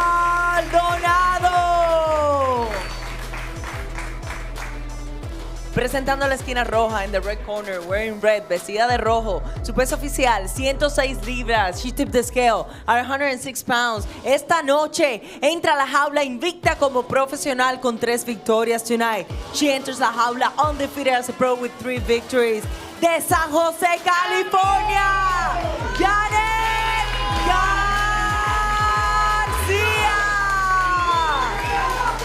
El referee, Marcos Pérez de Panamá. Alto. Okay. You already know the rules. Obey my command at all time. I want a clean fight. Toss you close if you want. Okay, go to the corners. I have chills. Yeah, this is going to be a really good one right here. Especially because once you call so many fights, you start to become friends with some of the fighters. I'm like, I need to avoid that because I feel emotionally connected. Man, the crowd went nuts when Janet Garcia got announced, and here she comes. She's only 5 foot, but watch, she throws like a heavyweight, man. Heavy low kick right off the bat, lands right above the knee. I think this could be a quick night, but as we mentioned before, Maria Maldonado able to weather the storm in her other fights. In her career in general, 3 losses at the amateur, and then still battling back for the pro. Heavy liver shot lands, followed by a heavy left hook. Beautiful Muay Thai already being shown by Yana Garcia. Lands a right hand. Oh, she already stumbles. Maria, let's see how she can recover. We talked about how she's durable. Is she going to try to shoot the takedown? I don't even know if that would be a wise decision, knowing that Garcia's got a brown belt in jiu-jitsu. She's a savage on the ground. And when you get hit like that, it would almost make you a little bit more timid, but Maria's is fearless. She is. It's awesome. This is the kind of action that we get in every single match here at Combate Global. And this is the kind of action that Yannet knew was going to happen. She predicted it with this Mexico versus Mexico. Look at her head tonight, movement. though. She is ready people to say go. People say that Muay Thai fighters don't move their head, or that head movement is dangerous. And Yana Garcia has proven all those haters and trolls wrong. Oh, heavy knee. Now she's showcasing that clinch work. Exactly. I love it. Beautiful. The only thing missing now is a couple elbows. So when it comes to the MMA gloves and being in the clinch, what is your biggest piece of advice? I mean, you kind of you got better grips. You got your fingers, you got your thumb. You can grab wrists now. So now you can literally grab hold of someone's wrist, right, and push it down and land that elbow strike, clear the guard. Oh, heavy right hand, another one. She's finding a home for that right hand. Flicks a teep up the center. Now in sparring, you usually don't throw that. That's disrespectful. Bottom of the foot is like the least sacred in Buddhism. You don't want to put that to the most sacred part of the body. Wow. Right? That's what we walk on the floor with, but in fighting, anything goes. Man, beautiful striking from Yana Garcia, but Maria Maldonado is absolutely game. She's definitely throwing kicks, but the most powerful ones are coming from Yannet. It seems like Maria Maldonado is landing with her foot, the top of her foot, while Yannet is landing shin to the dome like she did right there. Good teep. I feel like it wouldn't be a Muay Thai fight without a couple ooh-wee. Right? We need people in the crowd doing that. I love it. I'll just run around Univision Studios. Ooh-wee. And now we have 2 minutes, 20 seconds left in the first round. That traditional Muay Thai posture with the arched back, heavy on the back leg, so she's able to throw that lead teep and step in for a heavy right leg, like she does right there. And the heavy right hand, followed by the left hook, too. Good combination. That one a little shy. She gets caught there. When it's orthodox versus orthodox, what do you think is the most successful strike you usually see in MMA? It's hard to say. I mean, you got the outside leg kick if they're not checking. You got to set that up. Usually, I mean, the go-to is hands are followed by kicks, right? You want to get them heavy on their feet, so I get you thinking up top, and then I finish with the low kick. Okay. But if someone's good at checking, then they're going to lift their leg up. Then it's going to be shin-on-shin contact. Now, the reason for doing it, a good check, is not only to prevent damage, but it's to do damage. If I throw a kick and I hit you on the shin, ow, that hurts me. Now I don't want to kick as much anymore. But the thing is, in MMA, you're usually going to stand a little bit more bladed. Right? In Muay Thai, we stand very squared so that we can protect our lead leg. In MMA, it's a little bit different. It's a little bit more agility, in and out movement. We got to be wary of the takedown, which makes that lead leg more susceptible. And that's why Yana Garcia is just absolutely eating that leg up. And what's going to happen is this. We're going to go into the second round, possibly the third round, and all of those low kicks, those investments are going to start to pay dividends. Into the clinch again. She makes work in those knees. Yeah, she gets a collar tie, 50-50 clinch, lands the better knees in the exchange. I love that step through, right hand, followed by a really nice knee, and then another heavy low kick. I'm telling you, that's going to start. Look at this. Catches the leg. Down. Beautiful. Actually legal in Muay Thai, too. She didn't reap. She used the front of her leg. And this is a similar position that Maria Maldonado found herself in her last fight. That's right. Now only 27 heavy elbow seconds to lands, go. and look, we got blood. I actually can't tell who's bleeding here. I'd imagine it's Maria. But it seems like it might be coming from Yanet's head. Yeah, bad cut over the right eye. It might have been a clash of heads. Hopefully that doesn't change the pace of this fight. Plenty more action coming from these ladies. There's that wrist control.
after this quick break. And a little bit of replay action here. It looks like she already has the cut. Yeah, definitely a clash of heads there as they entered into the clinch. Doctor's checking up on Yannet now.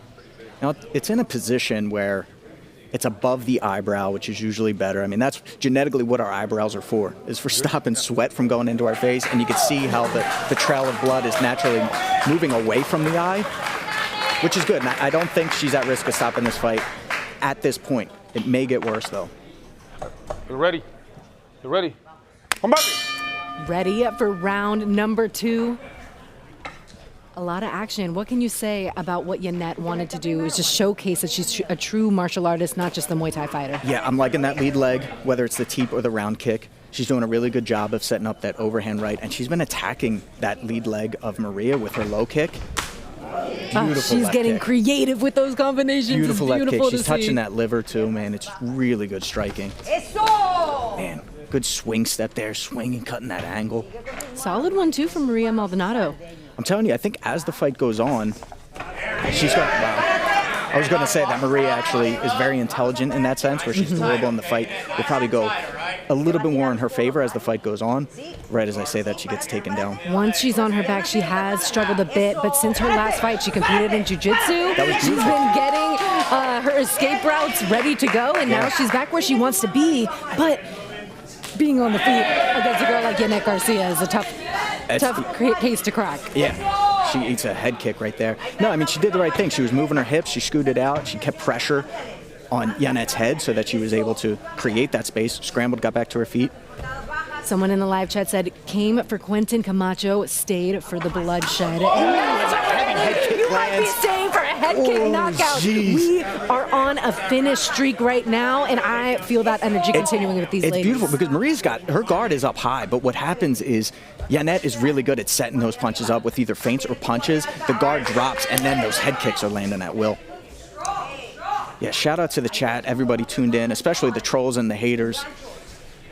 But you guys got to step it up. If you're going to troll, you got to do it the right way.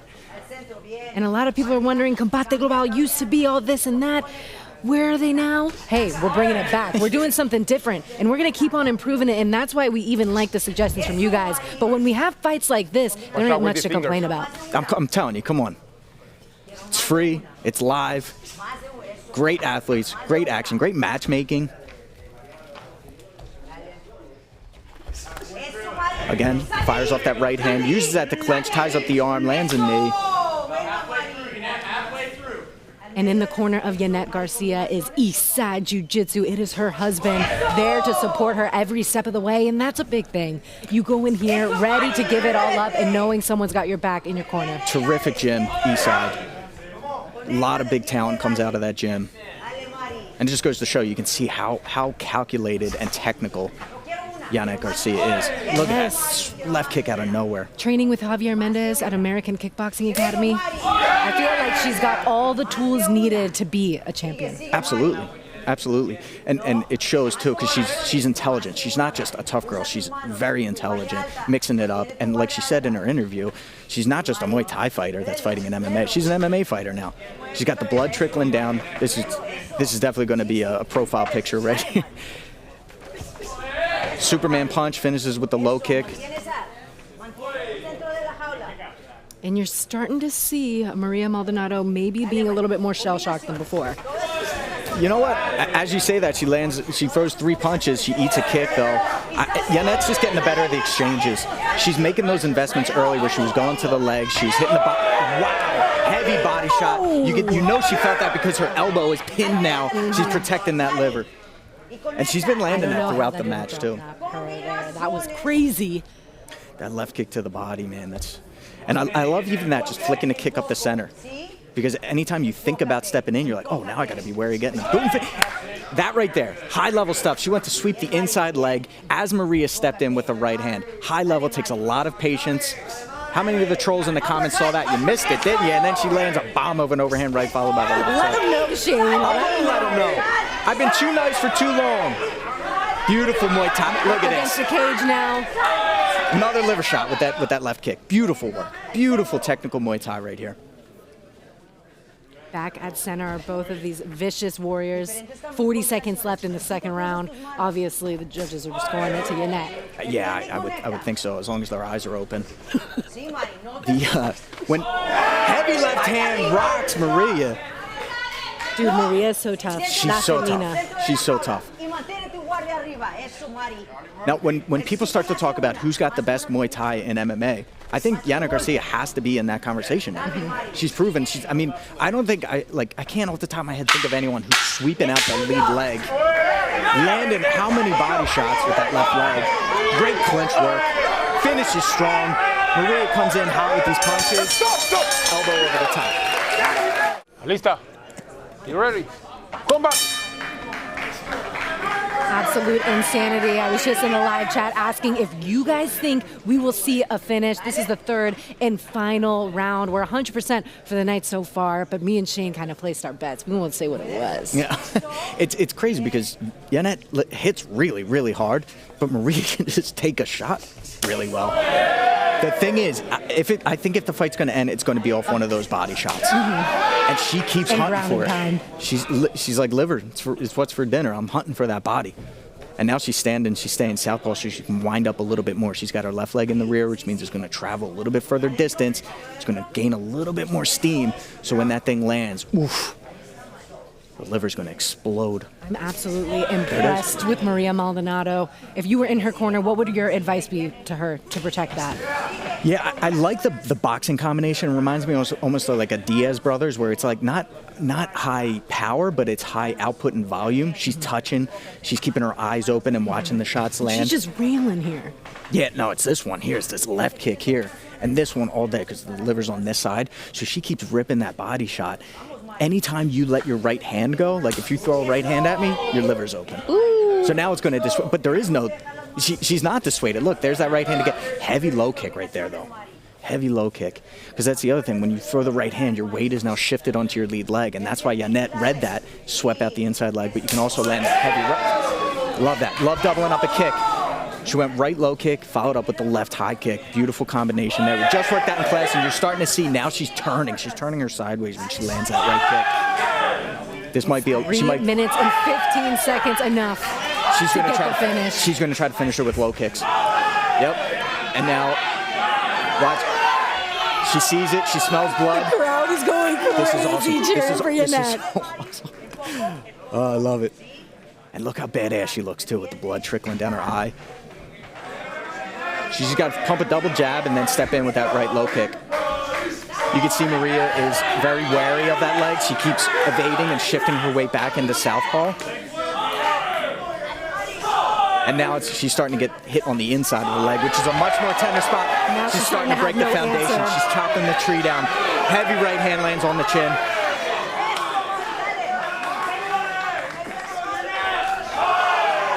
How much time we got left, Alex? 2.5 minutes. Perfect amount of time that it takes. You can see the bruising now starting to happen on Maria's leg. Good check. Beautiful. Good check right there.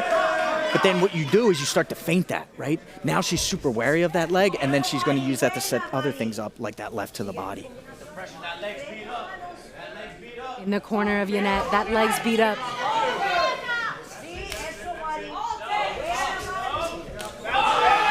Nice combination.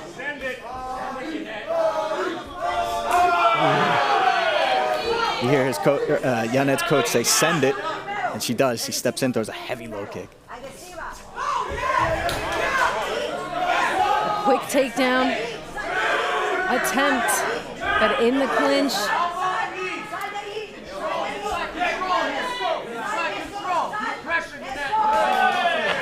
You know what I love is she's showcasing that she's not just a Muay Thai fighter. She's like, I'm winning this fight. Let me show you what my takedown looks like. Oh, you know it lands when it sticks there for a couple seconds, followed by the body shot to the liver. Knee in the clinch. The other thing about like a fouled takedown attempt is what happened when she ended up into the Muay Thai clinch, right? She shot low. Maria stood her up, and she's like, cool, now I got you in the clinch. Now I'm going to land some knees. She may not score the takedown. Ooh, that's the one right there. What do these ladies have left in the gas tank with 1 minute to go in the final round? Another heavy punch lands. Her head is thrashing back with some shots, but she looks totally unfazed. It's wild. The only thing that really seems to be showing effect are those low kicks.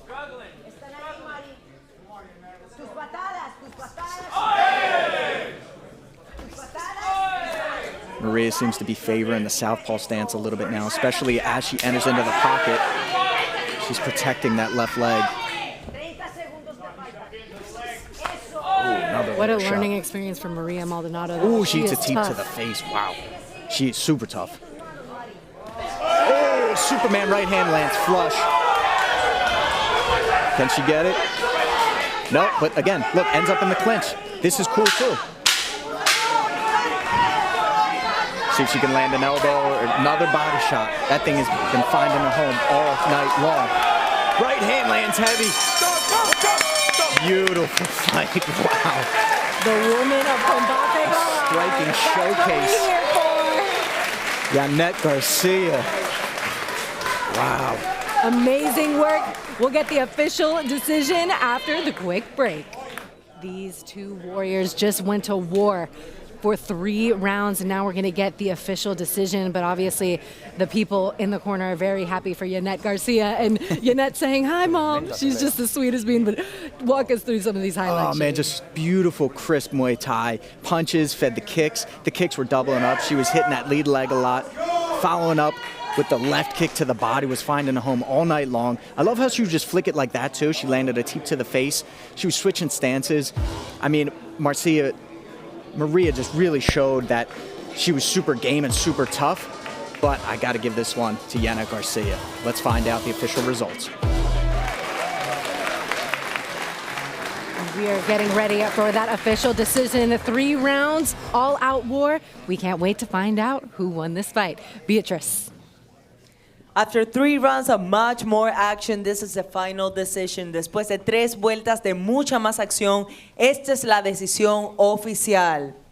Los 3 jueces anotan tarjetas idénticas de 30 a 27. All 3 judges turning identical scorecards of 30 to 27. All in favor of the winner by way of unanimous decision. Todos a favor de la ganadora por decisión unánime. Jaden Garcia!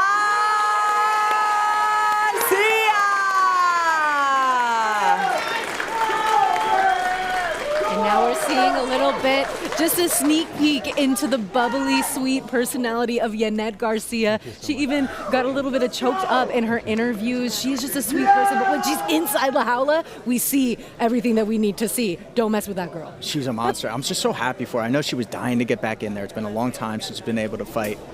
But here we go. Let's take a look at these highlights. Just 2 absolute warriors. Great athletes. Super game, super tough. That right hand over the top was landing all day, and that was a great way to set up entries into the clinch, where she breaks posture with those collar ties, pulling her into the knees to the body. Again, that right hand, it was just, anytime she threw it, it seemed like it was landing flush on the chin, like that right there. Heavy hands, followed by the left hook. Then she was beating the leg up from the first to the 3rd round, just nonstop. She would shoot the takedown. She would end up in the clinch. There was that clash of heads. It didn't affect her one bit. I mean, she was like, yeah, of course there's going to be a little bit of blood. Gosh, I'm surprised some of those kicks didn't just completely finish Maria. She is so tough. But man. Jeez. Just such good Muay Thai from Janet, and then just like toughness, just utter toughness and grit from Maria Maldonado. And she just went up against one of the best 105 strikers in the world. Seriously. Period. Seriously, Period. Right? With tons of experience. Janet really is the next thing. I know a lot of people are in the live chat right now saying we need high-level opponents against Janet Garcia. I'm not a matchmaker, but the atomweight division in Combate Global is stacked. We got Ana Palacios, Kayla Racho, many options that we could go to. But we also know that our welterweight division is absolutely stacked. In the future and maybe current face of Combate Global is Jaden Ortega taking on the homegrown Ivan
Choco Castillo. This is going to be a war on the feet as well. We cannot wait for mucha más acción in the...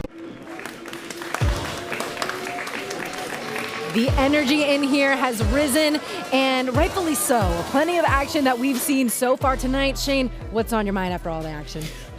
Like, I was shaking in the beginning. Now I feel like I had this adrenaline dump. I feel like I was in there. Like, that feeling when it's like, you got to fight, and then it's like, actually, the fight got pushed back a couple more fights, and now everything's haywire right now. I don't know. I don't even know what to expect. But I do know that we got a lot of really good fights lined up, including this next one, Jaden Ortega against Ivan Castillo. It's youth against experience. Both these guys got a lot to prove. And when we talk about fight IQ from both of these fighters, Arafat, who is the coach of Ivan Choco Castillo, says the type of fight IQ stuff that they're working over there with the Sick Jiu-Jitsu squad is just different. But the experience, like you said, could completely pay dividends. So we'll learn a little bit more about these two welterweights. Mi nombre es Iván Choco Castillo y vengo de Ensenada, Baja California, México. Lo que se destaca de un mexicano es el hambre y el corazón y las ganas que le ponemos a cada entrenamiento, a cada pelea, siempre lo damos todo. En realidad el MMA me ha dado todo, tanto económicamente como mentalmente. Creo que el MMA es mi vida, ¿no? No me imagino retirarme ahorita. My name is Jaden Ortega and I'm from Spokane, Washington. So that first fight with Jimbo Pace, it was good, very efficient, but just a little bit more conservative. And so I think now I'm able to use that offensive skill a little bit more and be more aggressive towards my opponents. I'm gonna bring some flash, a little bit jab, a two, flying knee, or anything that's gonna hit him is gonna hurt him. So he should expect some pretty hard hits. Pues mi extra sería la experiencia y creo que el cardio es un superpoder, así lo llamo yo. Creo que va a ser una pelea de choque y pues va a ganar el que presione más y el que aguante más. Just to keep the undefeated record. So not only win, but do it in a flashy fashion. I want to be able to book the next main event.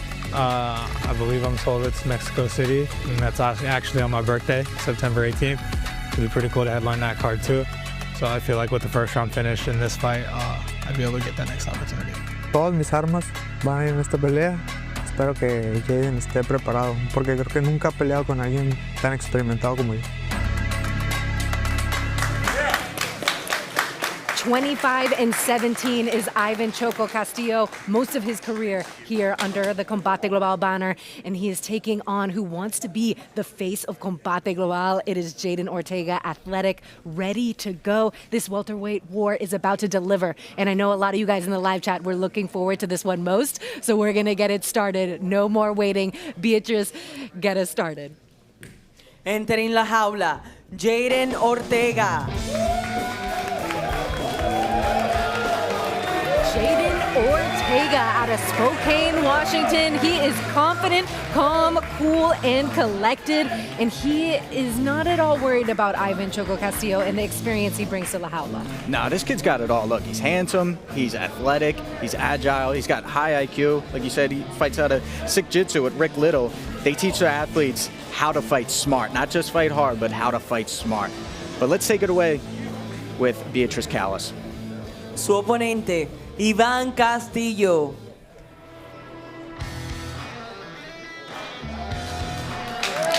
Ivan Choco Castillo. This guy is crazy.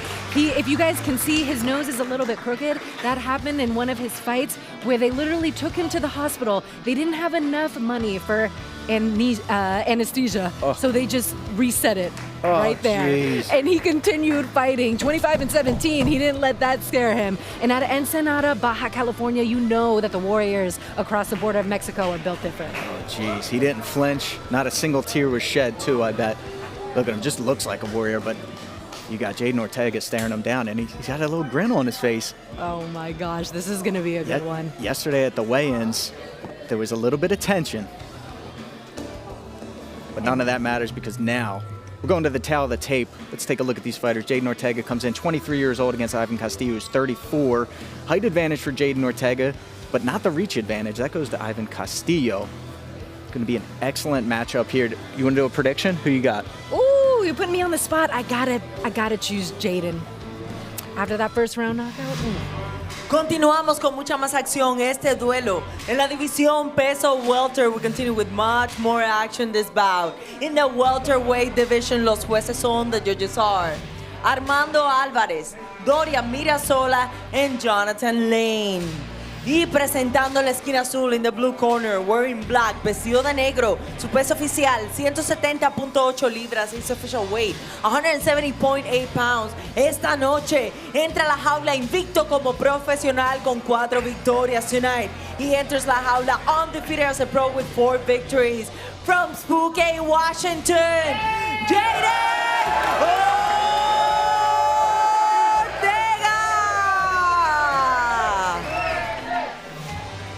presentando la esquina roja en the red corner, wearing green, vestido de verde, su peso oficial 170.2 libras, his official weight 170.2 pounds, con un récord profesional de 25 victorias y 17 derrotas, with a pro record of 25 victories and 17 losses.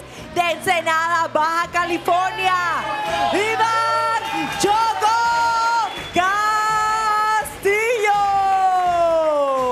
El referee Ramón Ramos. Sir, ven acá. Okay, mueve around for the rules and dressing room. Atrás fuimos a la derecha. ¿Una pregunta? Any questions? Respect, respeto. Shake hands si quieren. Atrás están we ready. All the way till we're ready, sir. Wait. This is the moment that you guys have all been waiting for. It is Jaden Ortega versus Ivan Choco Castillo. I love that nickname. You're good. So Keep it good. good. So good. Ready. Shout out to our Good. chat. We got Playlist Hired Gun saying if Castillo can exploit that he has a reach advantage here, that could be major. And I agree. He's got some really heavy hands. He wings those punches. Almost reminds me of Tommy Hearns, for those of you who are educated in old school boxing. Gets a good whip, but look how loose and relaxed Jaden Ortega is as he lands the first strike of the match. Now these guys trying to feel each other out. Yep. Just 30 seconds into the first round, but the feint game of Jaden so far. Well, so it's open stance. Not a low blow. Not a low blow. That teep to the body hurt him. Look at this. I'm telling you, this kid is special. Ivan Castillo not fighting back. He's got to do something. Wow, look at that. Okay.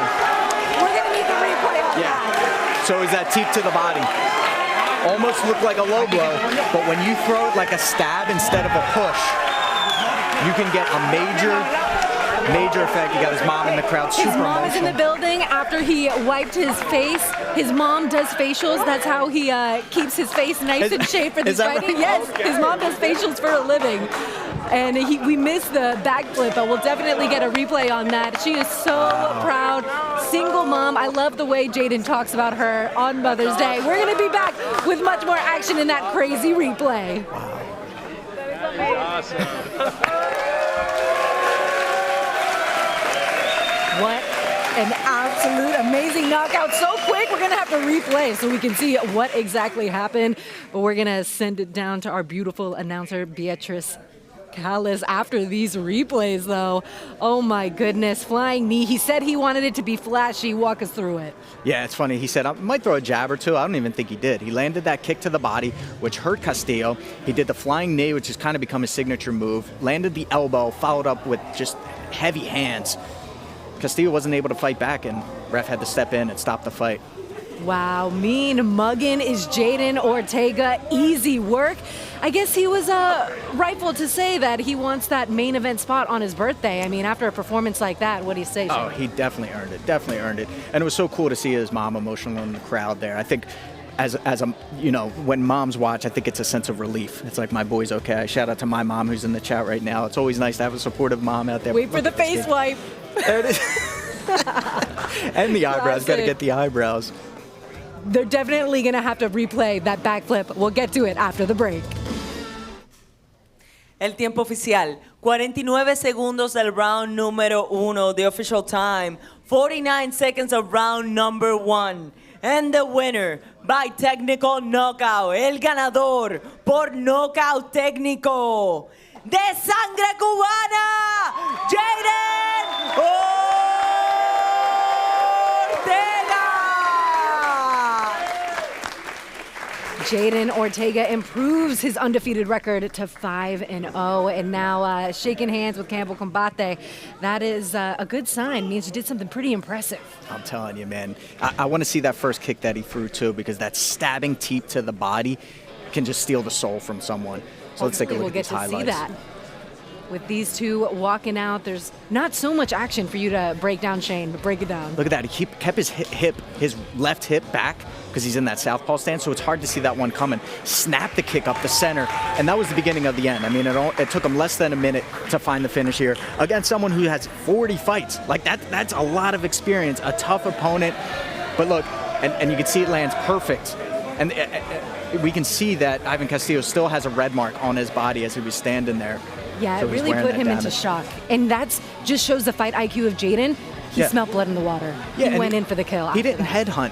You know, it's similar to the match before this with Yannet. She knows to invest in the body shots and go to the leg because that slows your opponent down. That creates openings and opportunities like this right here. I mean, what more could you ask for? This kid just put on an absolute showcase.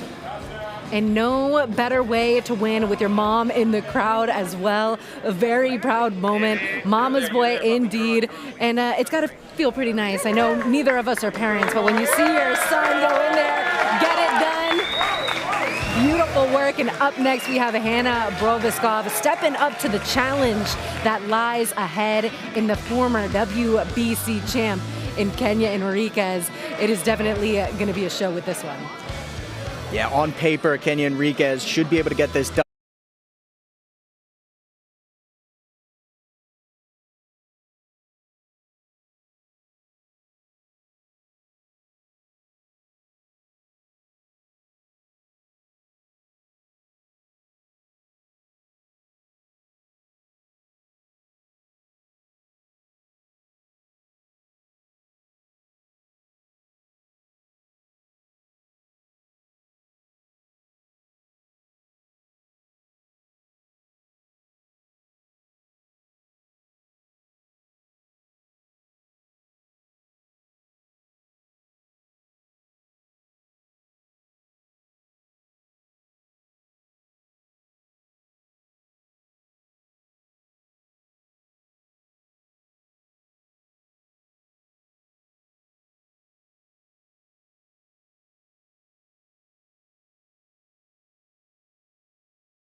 But anything can happen, and I like Hannah Brobyskov's style.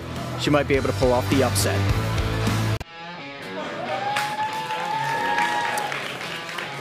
Welcome back. All the action we've seen tonight has been absolutely amazing. And we saw some of you guys in the chats. There's a lot of you guys watching, but not as many that have liked this video yet. So make sure you do that. Get the engagement up. Make sure you say in the live chat which fight has been your favorite so far. Shane, I'm going to ask you which one's your favorite so far. What's going on? You guys don't like live, free, awesome fights?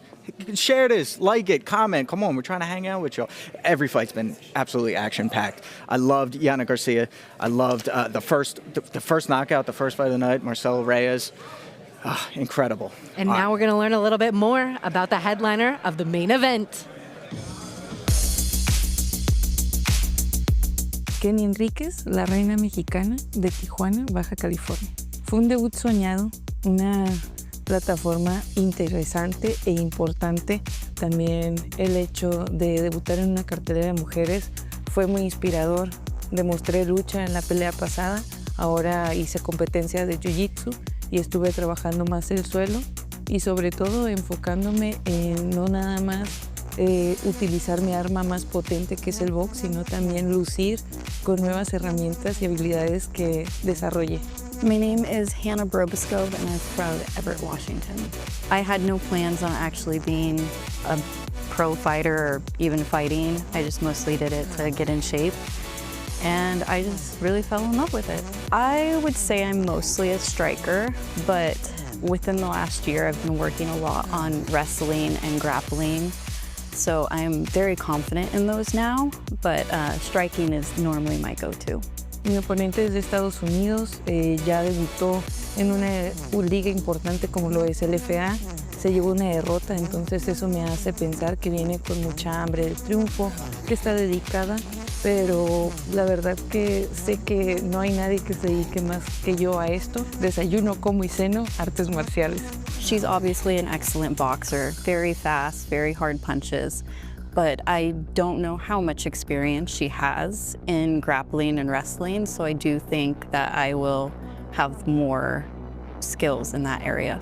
Sé que estoy mejorando constantemente y no hay nadie que me detenga, y menos ella. It is almost time for La Reina Mexicana versus Hannah Brobyskov. We're going to send it to you, Beatriz Callas, to get us going for our main event of the evening.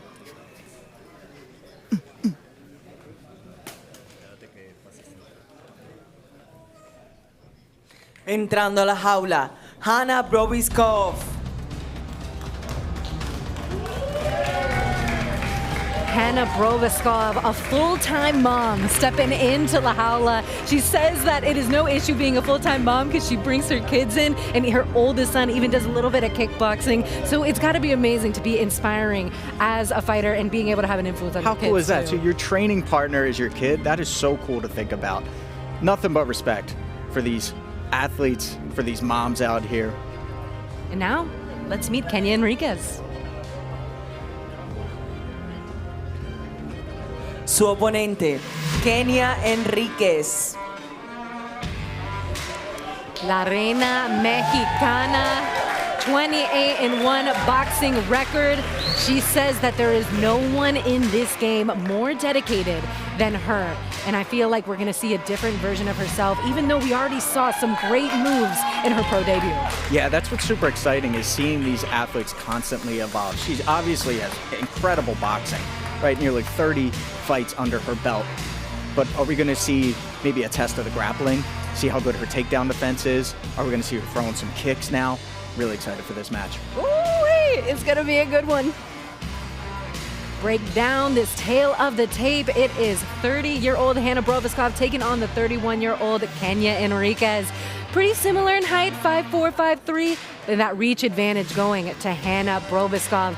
We'll see who can make the most of what they bring to the table physically. Beatriz, send it to you. Continuamos con mucha más acción. Este es el evento estelar de esta noche. We continue with much more action. This is the main event of the evening. División peso paja, Strawweight division. Los jueces son de Judasar, Mark Streisand, Armando Álvarez y Dorian Mirasola. Y ahora, damas y caballeros, llegó el momento de un combate global. Presentando la esquina azul in the blue corner, wearing black, vestida de negro, su peso oficial 115.6 libras, her official weight 115.6 pounds, con un récord profesional de una derrota, with a pro record 1 defeat, from Seattle, Hannah Brobyskov.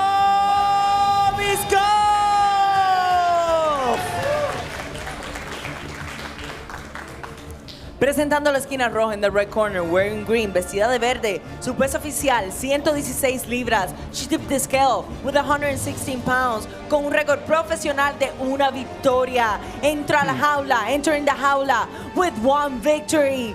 De Tijuana, Baja California, Kenia, Mexican Queen, Enriquez. El referee, Marcos Pérez de Panamá. Okay, guys, come on, fighters. Okay, you know the rules. Obey my command all time. Let's keep like clean fight. Touch close if you want. Go to your corners. I'm sad we're already at the main event of the night. I can't believe it. I don't want it to be over. I know, but we're going to get a lot of action with this one. You ready? We got a lot of people ready to go. A lot of people in the chat here for Hannah, though. Possibly Hannah's sister in the chat. Is that for real? Brobyskov initiates with a jab, flicks the kick. I love it. Just show a threat. You're not allowed in here for free, but she eats a low kick. And in the last fight that Hannah had, she said she came out a little bit slow, but she's not going to be like that this time. She said she's going to be aggressive. But when you start to feel a little bit of the power of Kenia Enriquez, sometimes it can get you to be a little timid. But I like the way she's being calculated right now. Bring her to me. Bring her to me. Yeah, she looks locked in. She looks focused. I like how she's mixing it up. You're okay. A little heavy on the back leg, chin a little high there. Hopefully she can make an adjustment, move her head a little bit more. Otherwise, she's going to be in for a rough night if she keeps eating punches like that. And I was backstage with Killer Miller, a training partner of Hannah, and she said that she's really been working on that jab, and this is where she wanted that jab to lead her to, up against the cage. You can reap the knee if you want. Yeah, she does a good job like fading with punches and coming back with a right hand. And then that was a great transition to now get into where she's at right here. She's got good, look at the head position, right? We talk about how you want to look through the neck. You use your head as a tool, as a leverage point. Hey, we're thinking outside trip. Yeah, we're thinking outside trip. And that was something that Kenia said she wanted to include in this performance. More kicks. Because in her last fight, we saw a lot of boxing, and of course, we know how great that is. But how can she mix everything up? And she's got a versatility with it, too. She's already showed that it's not just a chopping low kick like that. She's stabbing, she's stomping on the knee, which is a good way to stifle movement, to break rhythm, and it sets other things up. It may not knock someone out, but it's a good way to control the rhythm of the fight. Stabs to the body. I like calling that the shish kebab. Reaching for the spine with that lead jab to the body. And this isn't the first time we've seen in the Combate Global Jaula a boxer, an elite boxer, come in to the Jaula and try to take on the world of MMA. We've had Amanda Serrano as well, who recently competed over there at MVP.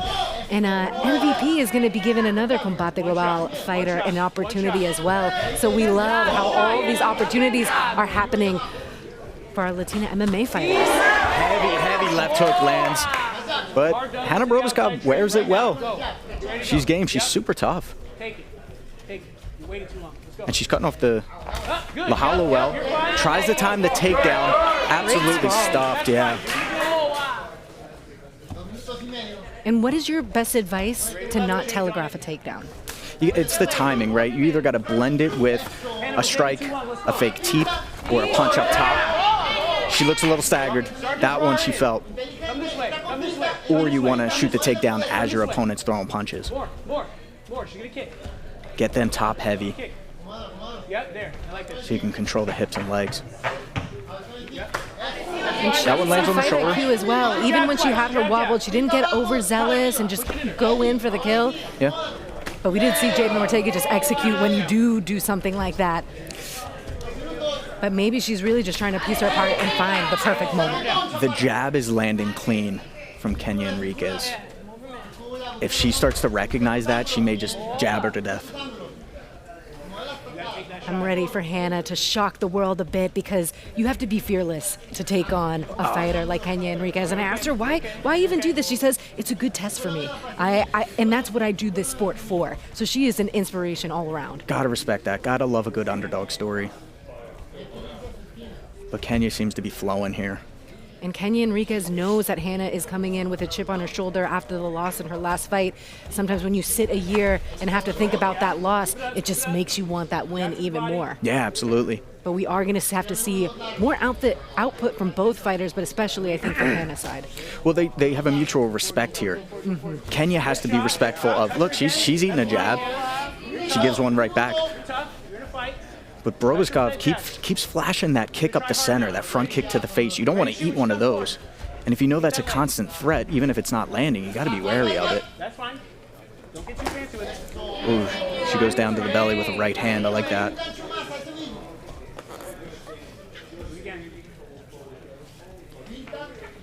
We got Vince the Anomaly in the house. Shout out to my buddy Vince, UFC vet, tuned in, locked in. Wow. It has been a night of overhand rights and liver shots. This is technical. This is my kind of fight right here. I love this. Really good ring generalship, really good feinting. I like the simple jab.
Jab to the body, then she'll fake that jab to a left hook.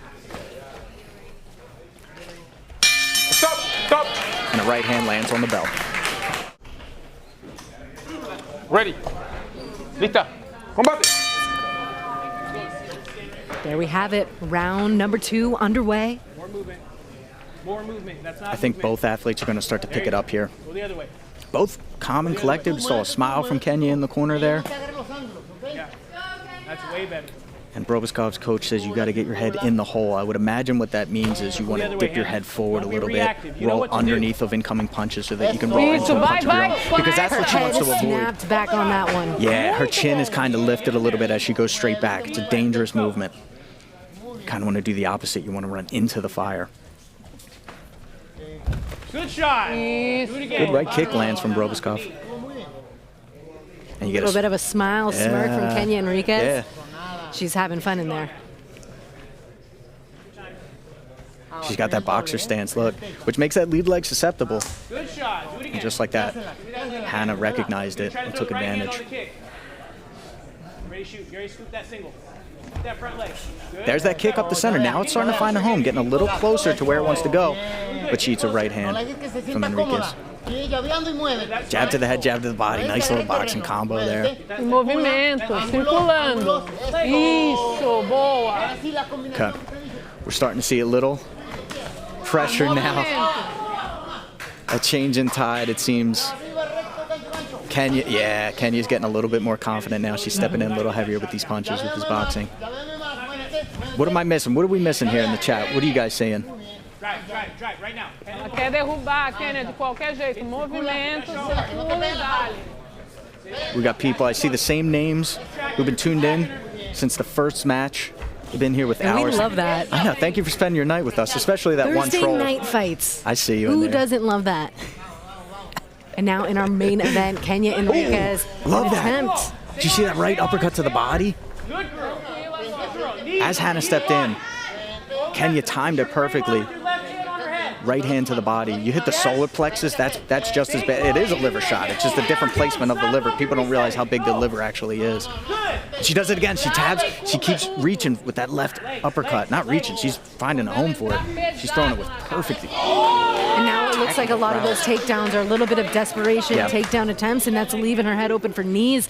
And it's very interesting to see the boxer throw in a knee in there. I love it. And she fires one right back, Brobyskov. She's wearing a little bit more damage. Her nose is bleeding. There's that kick again, disrupting the rhythm. I love really nice to see a boxer mixing in her low kicks, and not just a chopping low kick, but that stomp. I love that teep to the body. Level change against the If I was Brobyskov, I'd be throwing a lot more low kicks. I'd be attacking that calf. I'd be attacking that leg, especially because, yeah. You're okay. You're okay.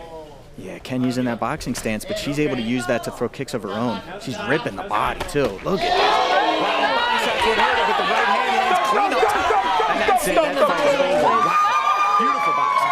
Beautiful boxing. Kenia Enriquez 2-0, a proud smile representing Tijuana, Baja California. Congratulations to La Reina Mexicana. Hannah Brovkov, she is absolutely a beast for taking on a challenge like that. Absolutely. But I think Marcus Perez was right to give us up. I mean, I could have seen it play out a little bit more, but there was just no output back. Yeah, every time she landed a body shot, I think she saw that she was getting a little bit weaker each and every time. She started throwing right hands to the body, but when that left hook landed, like I said, if you get hit in the liver, you get hit too many times, it opens everything else up, but I think that's what really stopped her there. Mucha más acción was guaranteed, and we saw a lot of that. Kenia Enriquez got it done. Let's send it to Beatriz Callis for the official announcement. El tiempo oficial, 3 minutos y 18 segundos del round número 2. The official time, 3 minutes and 18 seconds of round number 2. And the winner by technical knockout, la ganadora por knockout técnico de sangre mexicana, Kenia Enriquez.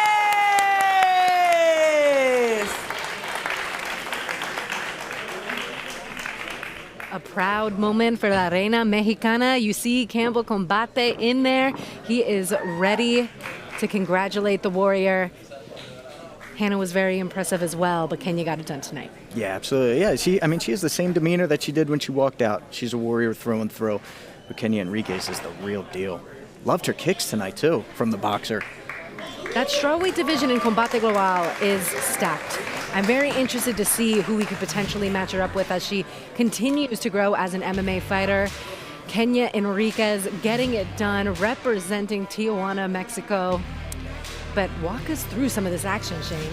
Yeah, that left hook to right hand was finding its home, but then she started letting the kicks go, and that's what I really liked. Hannah was giving her some trouble with kicks of her own, especially when she got into that boxing stance, but what was crazy to see was that the boxer was throwing heavy low kicks. Then she started ripping to the body. She recognized that she was hurting her a little bit. She started letting that right hand go to the body. And when you got an athlete, an opponent that's stepping straight back, the punches to the chin are going to land, but the body is usually what stays right in front of you. So even if you're leaning away, you still got a perfect target for the body, and that's what she started ripping. Right hands, left hooks, and look, yeah. That's when she's like, ooh.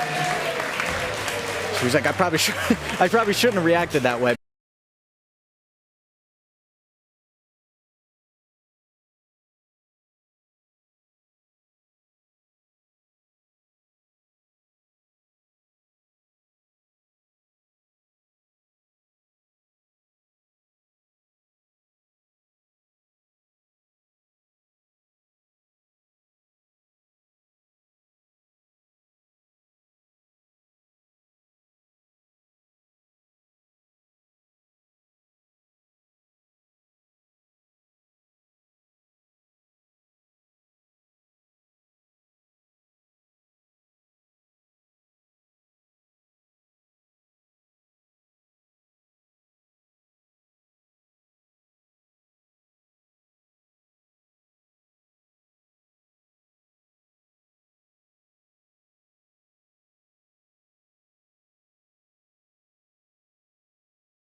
but when you take a good liver shot, man, it doesn't matter.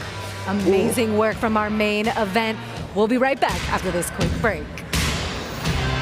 What a night of action it has been. I could feel the energy in here. 4 out of 5 finishes tonight. An amazing Combate Global card. And it all started off with the fight that you were most excited about, that featherweight division. It was a back and forth battle. Marcelo Reyes just kind of took the lead when he landed that right hand that dropped Bergos. And then he was just able to continue. And then, man, that knockout, absolutely brutal. Let's take a look at it.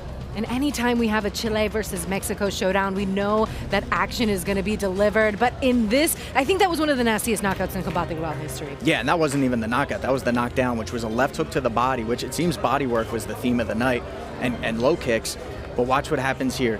Perfect timing where Marcelo will bounce back and bounce right back in. I love this high-level striking timing. And as he does, he rips a left hook, right hand. Both of them land. You'll see both of them land. And then a third hook that just misses, but it wasn't needed because Bergos was out at that point. Beautiful back and forth striking, just as we knew it would be too. Just great boxing. Small gloves, knees, elbows. There was takedowns and kicks mixed in. Absolutely brutal striking going on here. Beautiful work from the featherweight division. They always deliver. They are the home of some of the best Copa Combates that we've seen, but a vicious knockout. Vicious. That started out the card with a bang. Man. Beautiful work from our featherweights. But I have a feeling that some people in the live chat have a different idea of which fight was their favorite. I mean, if you're a jiu-jitsu nerd like myself, I saw a lot of people in here making some inside jokes about the jiu-jitsu community. It is Craig Jones' birthday today. We did get a rear naked choke, so at least we can be satisfied in that realm by the wonderful Adrian Joe Martinez taking on Quentin Camacho, the cowboy himself. So what did you like about this fight? Break it down for us. It was a stylistic matchup of a good karateka striker kicker who got shut down early by a high IQ, calculated, aggressive Kamacho. Kamacho came in, closed the distance, was calm, cool, collected the whole time that he did it. Then he was able to take him down, I mean, at ease. And then once he was there, just easy jiu-jitsu, right? Wrap the body triangle, had the neck cranked first. Adrian wasn't really fighting the hands well, and I think Kamacho recognized that and said, all right, let's get you out of here. Even the manner in which Quentin handled the submission, it's all calm, cool, and collected. I think the coolest highlights that we've ever seen is when you get a photo of someone doing something very vicious, and it's not like an angry, it's just a calm, cool, I'm about to put like you to sleep or almost break like your arm. it's like a serial killer, just like stonewall. And someone who does have a serial killer potential, not with her personality, is Jaden Garcia, but the way she strikes, it is lethal. Man, I mean, it had the blood of a horror movie in this fight from an accidental clash of heads, but that's what's going to happen when you enter the clinch. And both these fighters were tough as nails, stepping in, wanted to show that they were the better fighter. Jaden Garcia just showed her pedigree when it came to her Muay Thai. She was mixing in punches that led to the chopping, heavy low kicks. Then she was flicking that lead leg, whether it was hitting to the head or the liver. When they were in the clinch, she was landing knees at will. It seemed Maria didn't really have an answer in the clinch.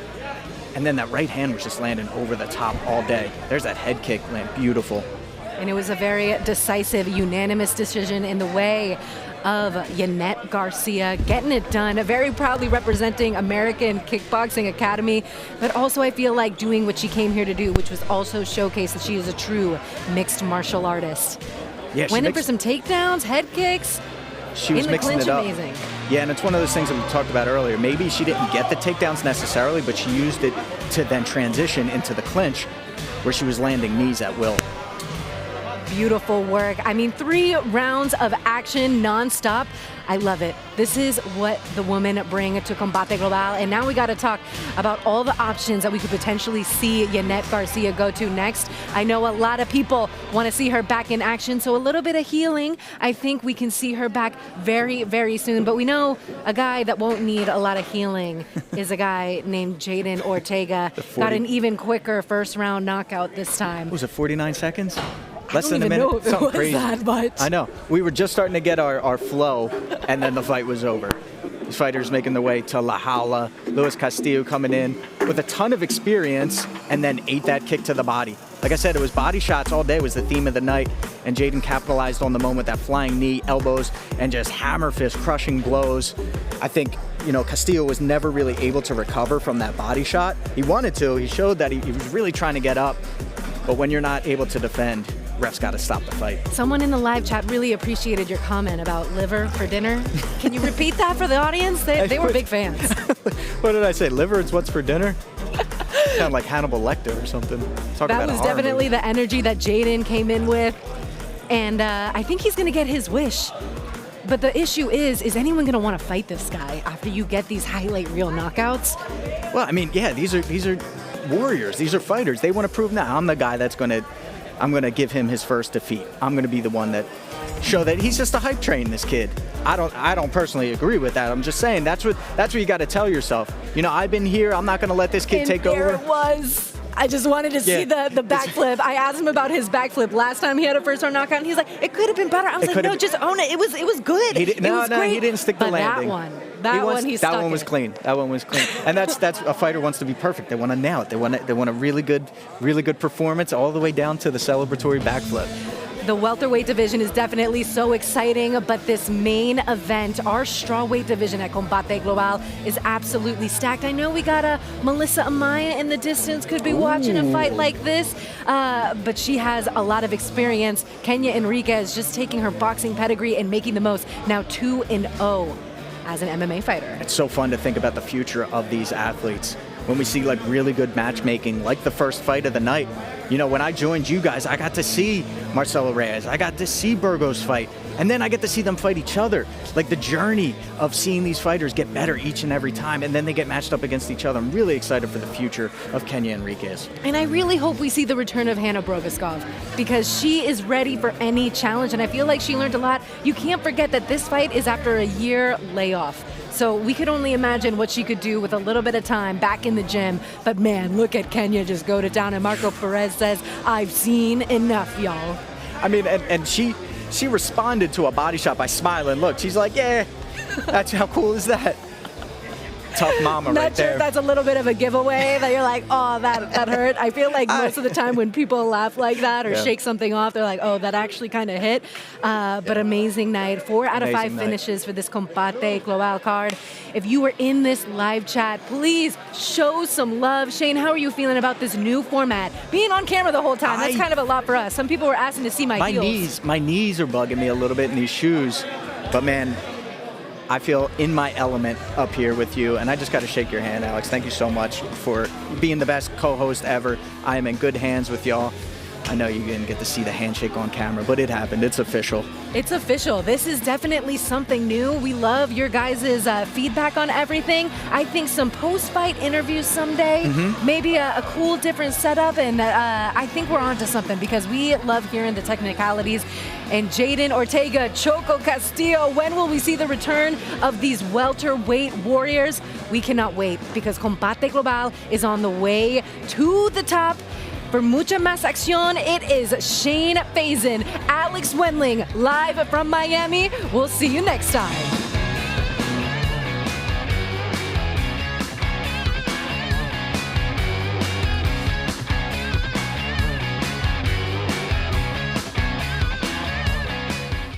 Combate Global. Lupe Mateo, Elias Garcia, and the powerhouse Jimbo Slice return to action inside La Jaula. Grab something cool to drink, because Combate's action is hotter than a heat wave, and it's next! Are you ready? Combate Global. Oh, what a punch! What an incredible fight! Can you believe what you just saw? We have a champion!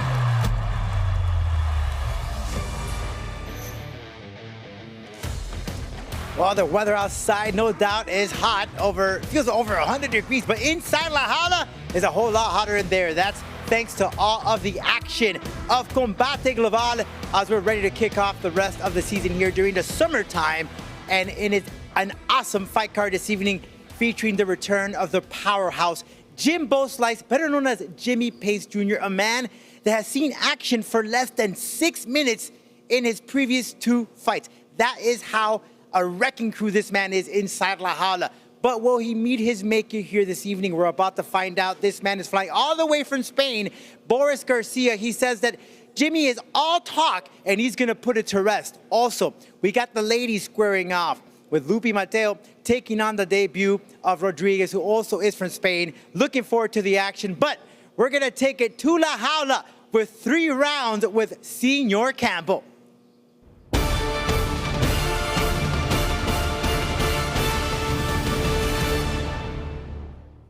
Boom. Welcome to 3 rounds of Senor Campbell.